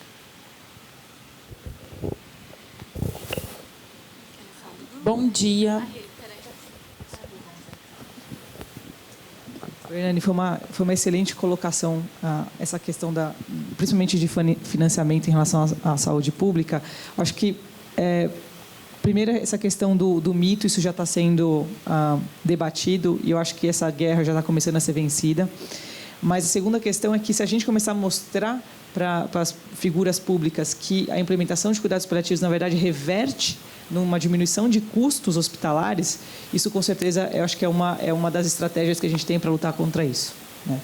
E a segunda coisa, eu acho que é muito cultural ainda a questão. Eu vejo essa diferença, eu que pude ver o outro lado da moeda lá no Canadá, que existe uma questão cultural mesmo do próprio brasileiro de não aceitar, às vezes, parar de lutar pelaquela doença. Então, às vezes, a gente enfrenta muito... não, mas como assim, doutora? Não tem mais nada que possa ser feito. Entendeu? Então, a gente ainda precisa trabalhar esse sentido de poder implementar melhor a questão dos cuidados paliativos no Brasil. E acho que é importante também a troca, a gente vê uma pessoa que cuida de hospices, vocês lá do Rio de Janeiro que tem um grupo, a gente saber o que está acontecendo e usar a nossa informação para que isso cresça. E crescendo com a nossa informação, com os resultados que a gente tem, aí a gente consegue galgar essas coisas. A gente tem que divulgar, o que é o cuidado paliativo, A gente precisa ensinar quem não sabe. Tem gente que nunca ouviu falar, muita gente. Então, é um trabalho de formiguinha. De pouquinho em pouquinho, a gente vai mostrando o trabalho, o quanto ele é importante, e aí as pessoas vão aceitando no seu tempo. Não dá para a gente impor, mas que a gente precisa ensinar as pessoas o que é o paliativo.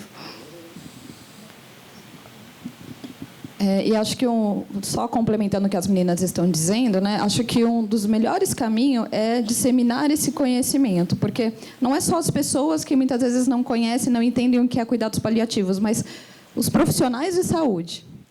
Então, no nosso serviço hoje, o que a gente faz são os treinamentos, né, iniciar os treinamentos para que as pessoas possam conhecer o que é cuidados paliativos, que os profissionais possam entender o que é cuidados paliativos, até para que a gente possa ter demanda, né, e o serviço possa crescer. Então, o fato de estarmos aqui é de grande importância. Somos multiplicadores. Vocês também vão sair daqui hoje, certamente vão multiplicar esse conhecimento nos serviços de vocês. E assim a gente vai caminhando. É aos poucos, mas já melhorou muita coisa. Bom dia a todos. Meu nome é Maureen, eu sou do interior do Paraná. Vivo uma realidade um tanto quanto diferente de tudo isso que vocês estão colocando aqui. Lá a gente não tem nada assim que possa estar fazendo esse cuidado. E como minha formação é assistente social, eu me vejo muito como carrasca, né? Porque muitas vezes você é obrigado a colocar um familiar que está há 30 anos longe da família, acionar para que aquela pessoa que é estranha receba e tenha que cuidar, porque é isso que diz a justiça, é isso que a gente diz que tem que ser feito, né? Então, isso me angustia bastante quando você precisa fazer isso. Eu sou assistente social da Rede Feminina, né, no município, e também sou assistente social do NASF, dentro do município. Então, nos dois locais, vivenciado muito isso. E lá nós temos a dificuldade com relação ao diagnóstico. Então, quando a gente consegue descobrir, normalmente já está bem avançado, já tem poucas possibilidades de tratamento. Outra questão lá também é a questão cultural. A gente tem uma dificuldade muito grande em desmistificar ainda o câncer. É um mito, né? A população tem uma dificuldade bastante grande em falar a palavra câncer, ainda se usa muito doença ruim, não vamos mexer com o que está quieto. Então, a gente tem um trabalho de formiguinha muito, né, difícil sendo implantado para trabalhar a prevenção, né, e a detecção precoce. E também temos o outro lado da ponta, que é a dificuldade do diagnóstico e tratamento. Nós somos uma cidade limítrofe entre Paraná e Santa Catarina. Então, a cidade do Paraná trata em Santa Catarina outra questão bem difícil com relação ao tratamento. E os cuidados paliativos lá é uma coisa muito ainda generalista, assim, não é trabalhado a individualidade de cada indivíduo. A gente tem bastante dificuldade para realizar esse trabalho. Quero dizer que o que eu ouvi aqui hoje foi muito importante para estar voltando para lá e tentar iniciar um trabalho nesse sentido, tá? Muito obrigada. Eu queria complementar a pergunta dela, né? Porque eu também sou assistente social no Hospital Público aqui em São Paulo. E a minha pergunta, acho que complementa a dela, né? Eu coloquei assim, a questão da deshospitalização do paciente em cuidado paliativo.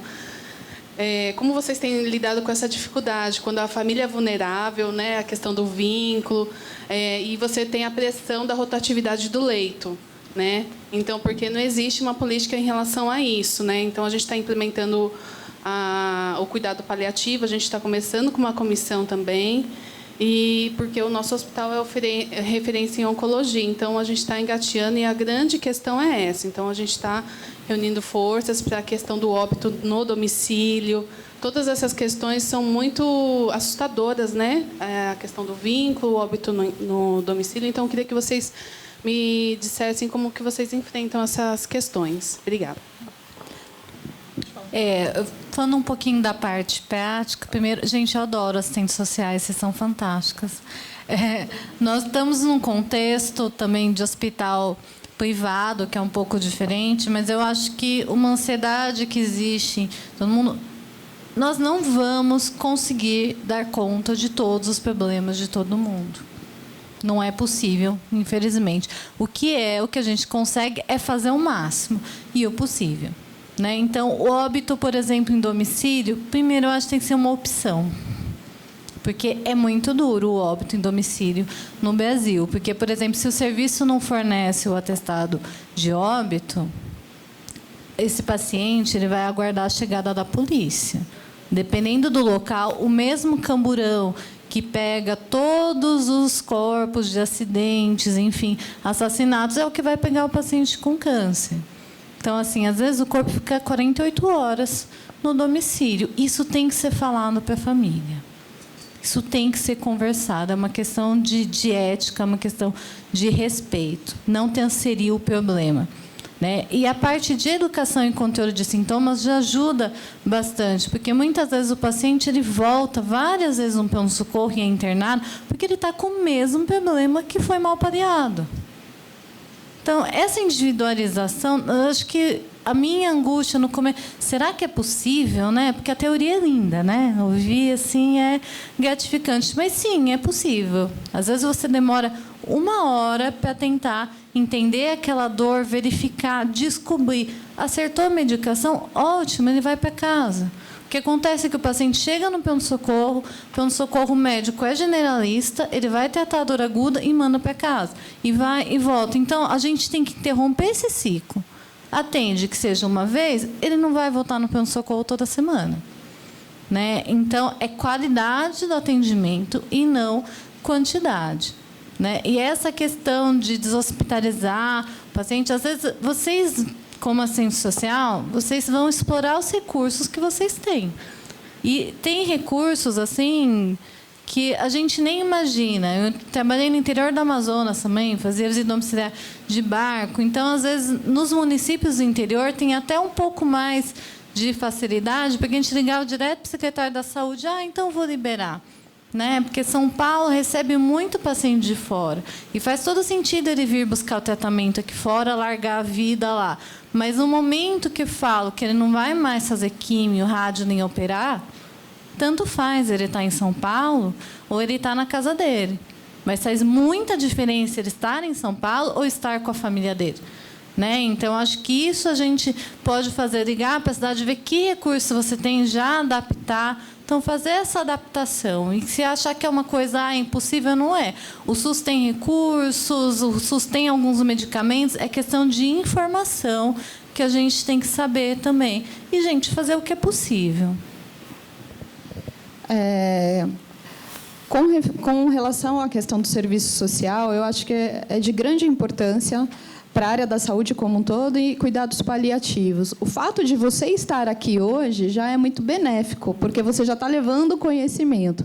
E quanto a ser carrasca, não se preocupe com isso, porque numa situação de adoecimento, emergem diversos sentimentos. E não é raro que um de nós aqui da equipe acaba ficando como carrasca, acaba sendo depositário de todos esses sentimentos, né? Mas é lembrar que a questão não é com você, mas é com uma situação, é um contexto que, por vezes, foge ao controle daquele indivíduo, né? Ele não teve um preparo para aquilo. A doença chega sem aviso prévio, ela chega e se instala, né? Com relação à deshospitalização, acho que os pontos que a Fabi colocou são de grande importância e, se possível, ter um preparo para a alta, né? Porque muitas vezes o que a gente percebe é que a alta vem de um dia para o outro e não se sabe, essa família tem condições, não só questão de moradia, de espaço, mas questão emocional de estar com esse paciente no domicílio, né? Então, o serviço social, aliado à psicologia, faz um trabalho importante nesse sentido, né? Para que a gente possa entender que recurso é esse que o familiar tem para poder receber esse paciente, e, junto à equipe, de fazer esse trabalho de programação de alta, para que os sintomas sejam muito bem manejados, para que a família se sinta segura em receber, em levar essa pessoa para casa. Porque, quando se fala de alta, mobiliza toda a ansiedade. você esquece das dificuldades, você só pensa na parte boa, né? Vamos para casa, vamos sair do hospital. Mas tem uma série de situações que precisam ser pontuadas. O ideal é que sempre a equipe possa conversar entre si antes de dar uma alta, né? Para que as informações sejam transmitidas de forma coesa e os sintomas muito bem manejados. Acho que para você ter um atendimento domiciliar e que o hospital te ajude em relação a isso, não tem jeito. Tem que ser como o que a Renata falou. Você tem que mostrar para o hospital que, tirando ele, né, vai ser melhor. Tem a pressa de rodar os leitos, mas a gente precisa dar um destino decente para o paciente e para a família, né? Não é só mandar para casa. Mostrando que, se ele vai para casa de uma maneira ruim, ele volta o tempo todo e rápido, e talvez vá para a UTI e tudo isso. Então, às vezes, tem que fazer esse trabalho árduo de pegar caso por caso, mostrar, olha quantas vezes ele voltou, olha o que aconteceu com ele, ele teve que ir para a UTI, quantos dias ele ficou, como, né? Porque, às vezes, você vai dar alta, é muito pior quando ele volta, né, se ele foi mal manejado dos sintomas. Então, às vezes, para convencer, não é, e mostrar que o serviço vale a pena, você tem que batalhar e ir atrás de caso por caso e mostrar para a instituição que o trabalho é importante, né, para aí depois você ganhar confiança e de ter as condições de fazer um trabalho como tem que ser feito, até mesmo para ter alguém, né, a equipe que possa fornecer um atestado no óbito domiciliar, né? Então, é um conjunto de coisas, né? A gente não vai conseguir realmente do dia para a noite, não. Bom dia. Meu nome é Paulo, sou médico, sou de Messejana, Fortaleza, Ceará. E a minha pergunta agora é essa. Nós temos um curso de cuidado paliativo, nós temos uma equipe paliativa há 6 meses, certo? Eu sou paliado há 2 anos, sou paliativista há 2 anos, e estamos formando no nosso grupo público, no serviço público, a nossa equipe. Né? Nós temos a psicóloga, a terapeuta ocupacional, a dentista, nós temos fisioterapeuta e os residentes em cada área. Nessa aspecto, a equipe é completa. Nós temos 1 ano de grupo de educação continuada, de aulas, simpósios, reuniões, e está indo com frequência legal. Uma dessas reuniões com a família, certo? E que vem toda a equipe médica, que vem os residentes, estagiários, vem a psicóloga, vem a dentista, vem o médico, lógico. De repente veio uma reunião e disse, doutor, um auxiliar de enfermagem, eu posso ir para a reunião? Eu virei para ele e falei assim, pode, você é a pessoa mais importante da reunião. Ele não entendeu. Por que eu disse que ele é mais importante? Porque a partir daquele momento eu dei o foco para o auxiliar de enfermagem. O auxiliar de enfermagem que eu não vejo se ele está dando o remédio direito, eu não vejo se ele está atendendo na hora certa o remédio, eu não vejo se ele está dando banho com água morna, com a janela fechada ou com o bioma preservando a intimidade. Como é que vocês, todos vocês, abordam esse povo que não é nível superior, portanto não é fácil trabalhar com ele e não participaram do curso, porque nunca vi um auxiliar de enfermagem fazendo curso de cuidado paliativo. Não é estimulado pelas instituições que esse povo que não é nível superior entrar com a gente. Como é que se atrai, que se cativa e se amarra a todos? Nosso hospital tem 80 anos e é Norte e Nordeste que fazemos transplante de pulmão e coração. Então, o serviço de UNACOM está sendo formado agora graças ao nosso grupo de cuidado paliativo que antes não existia. Certo? Era a peça que faltava. Já temos o ambulatório, a acupuntura, cirurgia e tudo. Só não temos agora temos agora o cuidado paliativo, é o que faltava. Não só porque eu sou enfermeira, mas acho que a enfermagem é um ponto importantíssimo de cuidados paliativos. Primeiro, que a enfermagem faz o cuidar. E é o que eu sempre falo para as meninas. Eu falei, não adianta ter uma enfermeira especialista em cuidados paliativos, certificação internacional. Eu estou lá de segunda a sexta e eu sou uma, então eu não consigo. Então, o nosso trabalho é esse ser multiplicador. E eu acho que esse auxiliar ele foi muito corajoso e que bom que ele pediu para ir, porque acho que às vezes o que falta é o convite. É o agente olhar para esse colaborador, porque eles sofrem demais. Porque ser profissional de enfermagem no Brasil é difícil. A gente faz por amor. Tá? Então, assim, quando eu penso, principalmente no interior, um salário de um profissional, às vezes, de enfermagem, chega a R$600, R$700. Ele deixa de estar com a família no Natal, Ano Novo, aniversário do filho. A gente abre mão de muita coisa para estar trabalhando, para estar no serviço, e nós não somos valorizados, porque a enfermagem é aquele, principalmente auxiliares, às vezes é visto com aquele, ele só troca a fralda, ele só dá injeção. Não, que bom que ele está lá para fazer isso, porque não adianta eu ter uma doutora Renata, uma doutora Andréia, com uma formação, ir lá, olha, estudei em guidelines, vamos entrar com essa medicação, se ele não dá o medicamento corretamente. Então, a gente primeiro tem que educar e tem que cuidar da equipe. A Tati, pelo tempo, não conseguiu abordar, mas ela faz também um trabalho fantástico com a equipe, porque dói cuidar. Porque eu me vinculo. Então, às vezes, eu cuido na oncologia, eu cuidei de pacientes que eu cuidei 4 anos. Então, você cuida 4 anos do paciente. E quando ele está lá internado, é um momento muito intenso. Mesmo que essa internação dure 15 dias, né, que parece pouco, mas são 15 dias muito intensos. É uma família sofrendo, é um paciente sofrendo. E o que incomoda muito a enfermagem, ver o paciente com dor. Então, tem muita gente da enfermagem que fala, eu odeio cuidados paliativos. Eu falei, mas por quê? Porque o paciente sofre, porque o paciente está com dor, está angustiado. Eu falei, não, isso não é cuidados paliativos, isso é paciente morrendo. Porque tem locais que os pacientes morrem, mas que não são cuidados com uma abordagem paliativa. Porque numa abordagem paliativa, a gente consegue paliar os sintomas, a gente aborda a família. Então, é essa visão que eles têm. Então, se eles não têm substrato para dar, porque vai tirando. Você pega um auxiliar, o primeiro paciente ele foi chorar escondido no banheiro, porque ele não pode chorar, ele aprendeu que ele tem que ser forte, senão ele não aguenta. No segundo ele chora, no terceiro ele já até está mal para não ter vínculo. Então, a gente também tem que cuidar dele, tem que respeitar. E só o fato de, por exemplo, ele ser valorizado é pouco, mas eu acho que já é bom ele ser valorizado, ser convidado para a reunião, ser colocado como importante. Poxa, que legal, eu sou importante, eu faço parte desse processo, ele vai cuidar melhor. Né? Uma coisa no dia a dia fácil, na hora da visita médica, vai lá e pergunta para o auxiliar e pergunta para o enfermeiro. Primeiro que ele vai se sentir valorizado, ele vai motivar. Olha, aquele médico, ele sempre quer saber o paciente. Então, antes de você passar, ele vai lá, vai correr, vai olhar melhor o paciente, porque ele vai te esperar para discutir o caso. Daí ele vai aprender com você e ele vai multiplicando isso para os outros pacientes. É um trabalho de educação também e de valorização. E parabéns pela iniciativa. Eu acho que eu tento sempre na enfermaria fazer isso mesmo, né? Sempre que... Porque, às vezes, o médico vai lá e vai direto para a enfermeira, não é? E a enfermeira às vezes, ela fez a visita, tudo isso... Mas o técnico, o auxiliar, está lá também, né? E a impressão dele é importante, né? E às vezes ele não fala nada porque, eu vou falar com o médico, né? Não tem problema nenhum em falar com o médico, né? Lógico, tem gente que também não dá abertura, mas se a gente der abertura e ter a visão dele, isso vai agregar para a gente. E não é, o mais importante é agregar ao paciente. Então, é a visão do auxiliar, do técnico, não só da enfermeira. Então, se a gente começar a ter uma rotina de fazer isso, ver a impressão dele, ele vai ficar estimulado, não é, a ter um cuidado maior.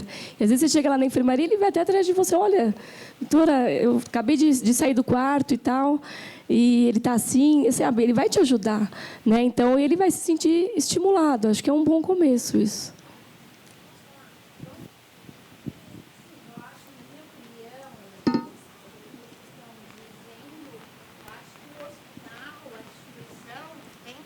Tem que dar cursos para o auxiliar, que dá uma impressão que o auxiliar não faz parte de nada, ele está ali só para limpar a fralda, porque ele faz parte, ele tem que integrar na equipe.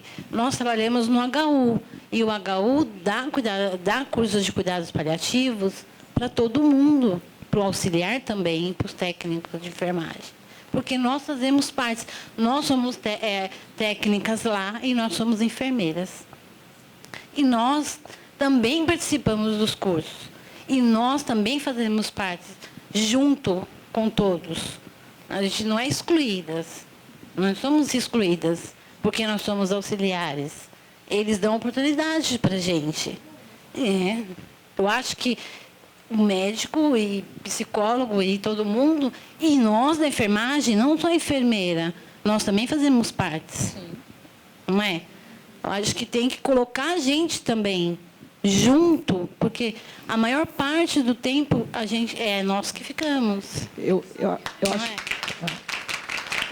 acho que você tem toda a razão, toda. Eu acho que quem está mais lá na batalha mesmo, na frente de batalha, é o auxiliar de enfermagem, é o técnico de enfermagem. Não, é indiscutível isso, né? Então, eu acho que eu sempre olho, eu sempre converso com eles, sempre. Isso eu acho que é fundamental. E tanto é que eu admiro tanto esse profissional que a pessoa que eu mais amo na vida, que é meu avô, ele está passando por 90 anos, você vê ele decaindo, passando por um momento difícil.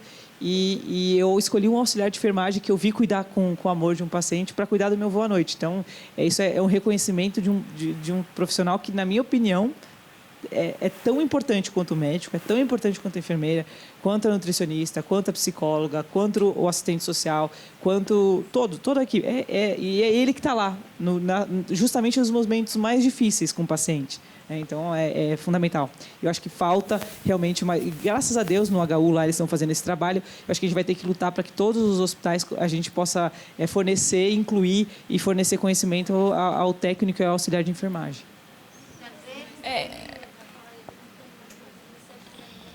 Não. Não, às vezes Não, e às vezes além disso, de uma, entre aspas, exclusão, às vezes é um profissional que, infelizmente, é muito mal pago. Deveria ser pago muito melhor. E, às vezes, tem que trabalhar dobrado, tem que fazer um turno dobrado, fica cansado. Eu acho que deveria haver um incentivo muito maior, não só financeiro, mas também de educação.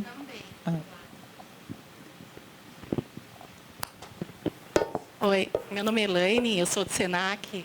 Tem outros técnicos aqui também, a gente vai se formar agora em janeiro. E pegando o gancho do que o doutor falou, eu acho que isso está mudando, porque nós somos alunos, nós estamos aqui, estamos participando, eu fiquei super feliz com o convite. E eu acho que isso tem que partir também do profissional. O interesse de correr atrás, de aprender, de ler. Hoje a gente tem a internet que está aí com toda a informação. Então, assim, eu acho que o hospital tem, sim, que oferecer esse apoio, esses cursos, mas o profissional também tem que correr atrás. Então, hoje, o técnico e o auxiliar não é mais aquele técnico, aquele auxiliar de anos atrás. Então, as coisas mudaram. A gente interage com respeito, conversa, a gente está com o paciente o tempo todo. Então, a gente está vendo o que está acontecendo e nós podemos fazer parte dessa equipe. E nós estamos fazendo. Eu acredito nisso. Não, vocês devem fazer parte, né? Já tem curso agora para auxiliar e técnico para cuidados paliativos. Ainda é um curso pequeno, mas só final de semana, mas já é um começo, não é? E assim, como qualquer profissão, como médico também, nem todo mundo está aberto a isso. Assim, o paliativo a gente também não vai conseguir que todo mundo aceite e goste, né? O técnico também. Então, às vezes, você não consegue mesmo que aquele profissional tenha interesse. Às vezes, ele está com vários problemas, insatisfeito na profissão, enfim. Todo mundo, individualmente, tem as suas verdades. Então, mas aquele que pode dar uma abertura, não é? E aquele que tem interesse, realmente vai conseguir fazer a missão dele de cuidar e de cuidar com qualidade. E ainda vou ainda mais longe. Acho que não só o técnico, o auxiliar, que é de grande importância. Vocês estão mais tempo com o paciente, né? Entram mais no quarto. Então, para mim é muito positivo, porque é alguém que eu posso sempre ter uma devolutiva de como que está o paciente. Mas vou ainda mais longe. No mundo ideal, acho que seria, não só pensando no auxiliar e o técnico, mas vocês já pararam para pensar quantas vezes as mocinhas da limpeza entram no quarto do paciente? Eles entram o dia inteiro, né? Quantas vezes a gente não vê um auxiliar de limpeza chorando, sendo muito adequado, às vezes, com o paciente, e, por vezes, muito inadequado? O ideal seria que todos aqueles que têm o contato com o paciente e o familiar tivessem um treinamento, tivessem uma orientação. Porque, às vezes, por mais que você tenha uma boa intenção, você precisa ter manejo, você precisa ter o cuidado na hora de abordar, porque é uma situação delicada. A gente já chegou a ter uma situação de uma moça da portaria que teve a maior das intenções, mas ela entrou no quarto e não foi tão adequada quanto deveria. Ela não teve uma intenção ruim, mas precisaria de um treinamento. Hoje, infelizmente, a maior parte dos hospitais, dos centros de saúde, acaba esquecendo dessa parte dos bastidores, que é tão importante quanto e que tem acesso ao paciente e ao familiar, tá? Te perguntar uma coisa, porque uma das questões nossas é assim, quando a gente tem um paciente que está em processo de fim de vida e que ele acaba falecendo, é aquilo, né? Falando do luto, né? O técnico auxiliar também tem o luto, né? Ele não está lá só porque agora ele faleceu, eu preciso fazer os procedimentos, eu tenho que fazer logo porque eu tenho que medicar o outro paciente, senão meu colega vai brigar comigo porque eu estou atrasando, ele vai achar que eu estou, sabe? Não, ele também tem que ter o tempo dele. Se ele estava cuidando do paciente e ele acabou falecendo, o auxiliar, ele também tem que participar disso. Ele também sofre, também tem que ter o tempo de chorar, ter o tempo dele se recuperar e dar espaço para isso também. Não só ficar no automático, não, o médico foi lá, testou, e agora eu tenho que liberar logo a família, que eu preciso fazer tudo pro procedimento pós-óbito. Então, assim, a gente não pode ficar atento só a isso. A gente precisa respeitar também o técnico, não é? Que eu acho que, às vezes, a gente acaba não dando atenção a isso. Eu vou até dar um exemplo. Eu não sei se lá vocês conseguem ter esse tempo, né? Vocês estão no paliativo.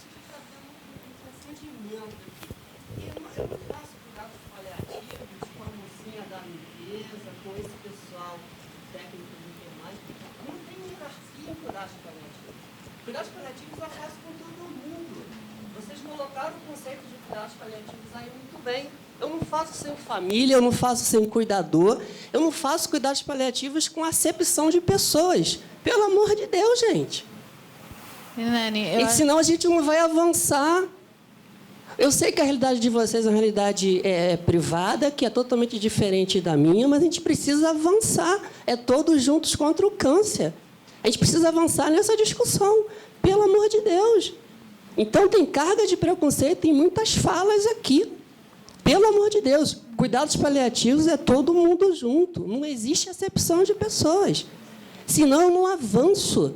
No nosso curso lá na Fundação Oswaldo Cruz, é para a família, é para o cuidador, é para a dona de casa, é para todo mundo. A gente tem que ter essa visão pública e esse cuidado ele tem que ser elevado a uma ação, içado à condição de cuidado público. Senão, a gente não vai a lugar nenhum. Eu concordo em parte com a sua fala, né? Na verdade, eu concordo. Cuidados paliativos, assim, para todo mundo, mas a gente tem que entender que ser igual não quer dizer equalidade, é diferente de igualdade. Eu entendi a fala do Paulo no sentido de que, sim, você vai falar cuidados paliativos para todo mundo, mas a linguagem é outra e a identificação é outra. Se você estivesse num meeting só com médicos, você vai discutir um guideline, você vai pegar... Eu tive um paciente que era neurocirurgião, ele quis falar de cuidados paliativos porque eu levei o artigo do New England.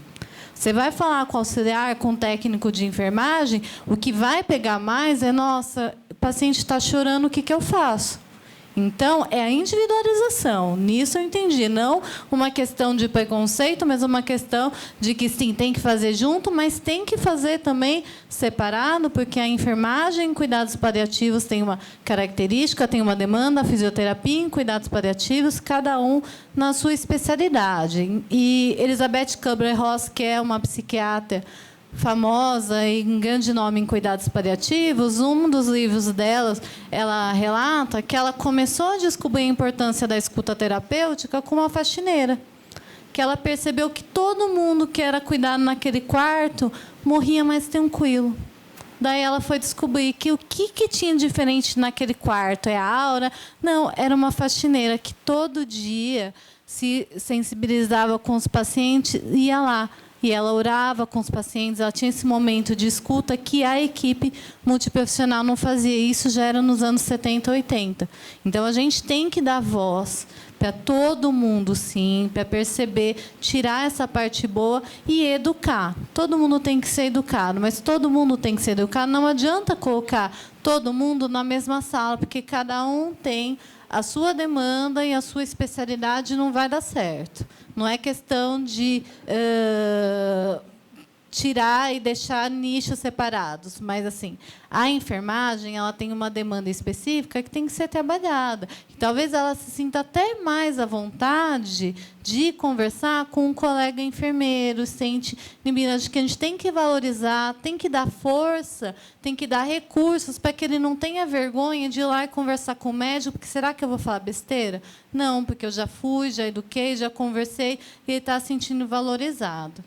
Sem contar que nem todos os setores a gente tem um grupo de paliativo fechado, com todos os profissionais. Às vezes você tem interconsulta. Tem você, como médico, o enfermeiro, às vezes tem o psicólogo. Então, você ir lá, por exemplo, que a gente estava falando sobre o técnico, ir lá e conversar com ele, ele não faz parte do grupo da interconsulta, mas ele está cuidando do paciente. Então, não é a gente não está excluindo ninguém, é que são realidades diferentes. A gente tem um grupo, tem lugares que tem enfermaria, tem lugares que tem hospice, mas tem lugares que só tem interconsulta. E, às vezes, a interconsulta é só o médico e o enfermeiro, e olhe lá. Então, são situações diferentes. Não o ideal seria ter tudo isso, mas nem sempre a gente tem. E a gente está querendo falar, pelo o que eu pude entender, é que todo mundo precisa ser valorizado. Se a gente está numa interconsulta e o técnico está lá, vamos conversar com ele também, vamos explicar o que a gente vai fazer. Então, é isso. Bom dia, meu nome é Sabrina, ela é a Débora. Nós trabalhamos no Centro de Oncologia, lá de Belo Horizonte, da Santa Casa, lá em Belo Horizonte, Minas Gerais. Lá, a gente trabalha no setor ambulatorial, mas também possui uma unidade de cuidados prolongados. Ele não é uma unidade de cuidados paliativos, mas a gente faz um trabalho, de certa forma, com as famílias para trabalhar essa parte dos cuidados paliativos. Lá é exclusivamente SUS. E a gente, além da equipe multiprofissional, a gente também tem que contar com a rede para atender essa deshospitalização, sensibilizar essa família que há 30, 40 anos não vê o paciente. Então, assim, eu acho que o trabalho em rede e o trabalho multiprofissional nesse cuidado paliativo é essencial para o paciente, para a família que sai do hospital. O processo de adoecimento é realmente muito doloroso para o paciente e para a família. A gente entende isso. Só que a gente está trabalhando numa equipe. Então, um profissional se apoia no saber do outro na hora do atendimento. E sempre vai sair um carrasco, porque realmente sempre sai alguma coisa errada, alguma fala errada, algum mal-entendido, em todas as situações. E não é por conta disso que a gente está separando os profissionais. Cada um tem seu saber ali dentro, E cada um vai trabalhar com aquilo que tem. Seja o faxineiro, seja o técnico de enfermagem, seja os médicos. Eu acho que cada um tem um valor ali dentro. E cada um é essencial para aquele paciente em determinados momentos. Eu acho que é mais para poder espelhar, porque lá no município de Belo Horizonte, o atendimento, desde a internação até a deshospitalização e o óbito do paciente, às vezes, até em casa ou no hospital, ele é bem assessorado pela equipe. E não é cuidados paliativos, é cuidados prolongados. Porque o cuidados paliativos a gente não tem em Minas Gerais. A gente não tem um hospital que tenha aquele essencial cuidado paliativo lá em Belo Horizonte. Eu acho que é basicamente para a gente poder falar um pouquinho que a rede, mesmo com todas as dificuldades, a gente ainda consegue alguma coisa. A gente tem o serviço de atendimento domiciliar. A nossa equipe de oncologia ela se responsabiliza exatamente pensando até na questão dos leitos para os pacientes no hospital, ela se responsabiliza pelo paciente em casa, não necessariamente a nossa equipe oncológica, mas a nossa rede pública de saúde, ela se responsabiliza por aquele paciente que vai morrer em casa. Então, a gente não pode, por exemplo, achar que vai ficar 48 horas lá, porque a gente tem o serviço de atendimento médico de urgência, que é o SAMU, que faz esse intermédio com a gente para o paciente não ficar em casa mais tempo. A gente tem toda uma equipe. É difícil. Assim, a gente demorou a conseguir tudo isso. mas aos pouquinhos a gente vai conseguindo. É basicamente para a gente poder falar que é possível. Acho que uma de vocês falou isso também, né? É possível a gente conseguir, sabe? Eu acho que é basicamente isso. A gente está caminhando, né? Para a melhoria desse SUS. Obrigada pelo depoimento. Gente, pela hora a gente vai ter que encerrar. Obrigada pela participação de todos. E se alguém quiser conversar mais um pouquinho, a gente está por aí. Tá bom? Bom dia a todos.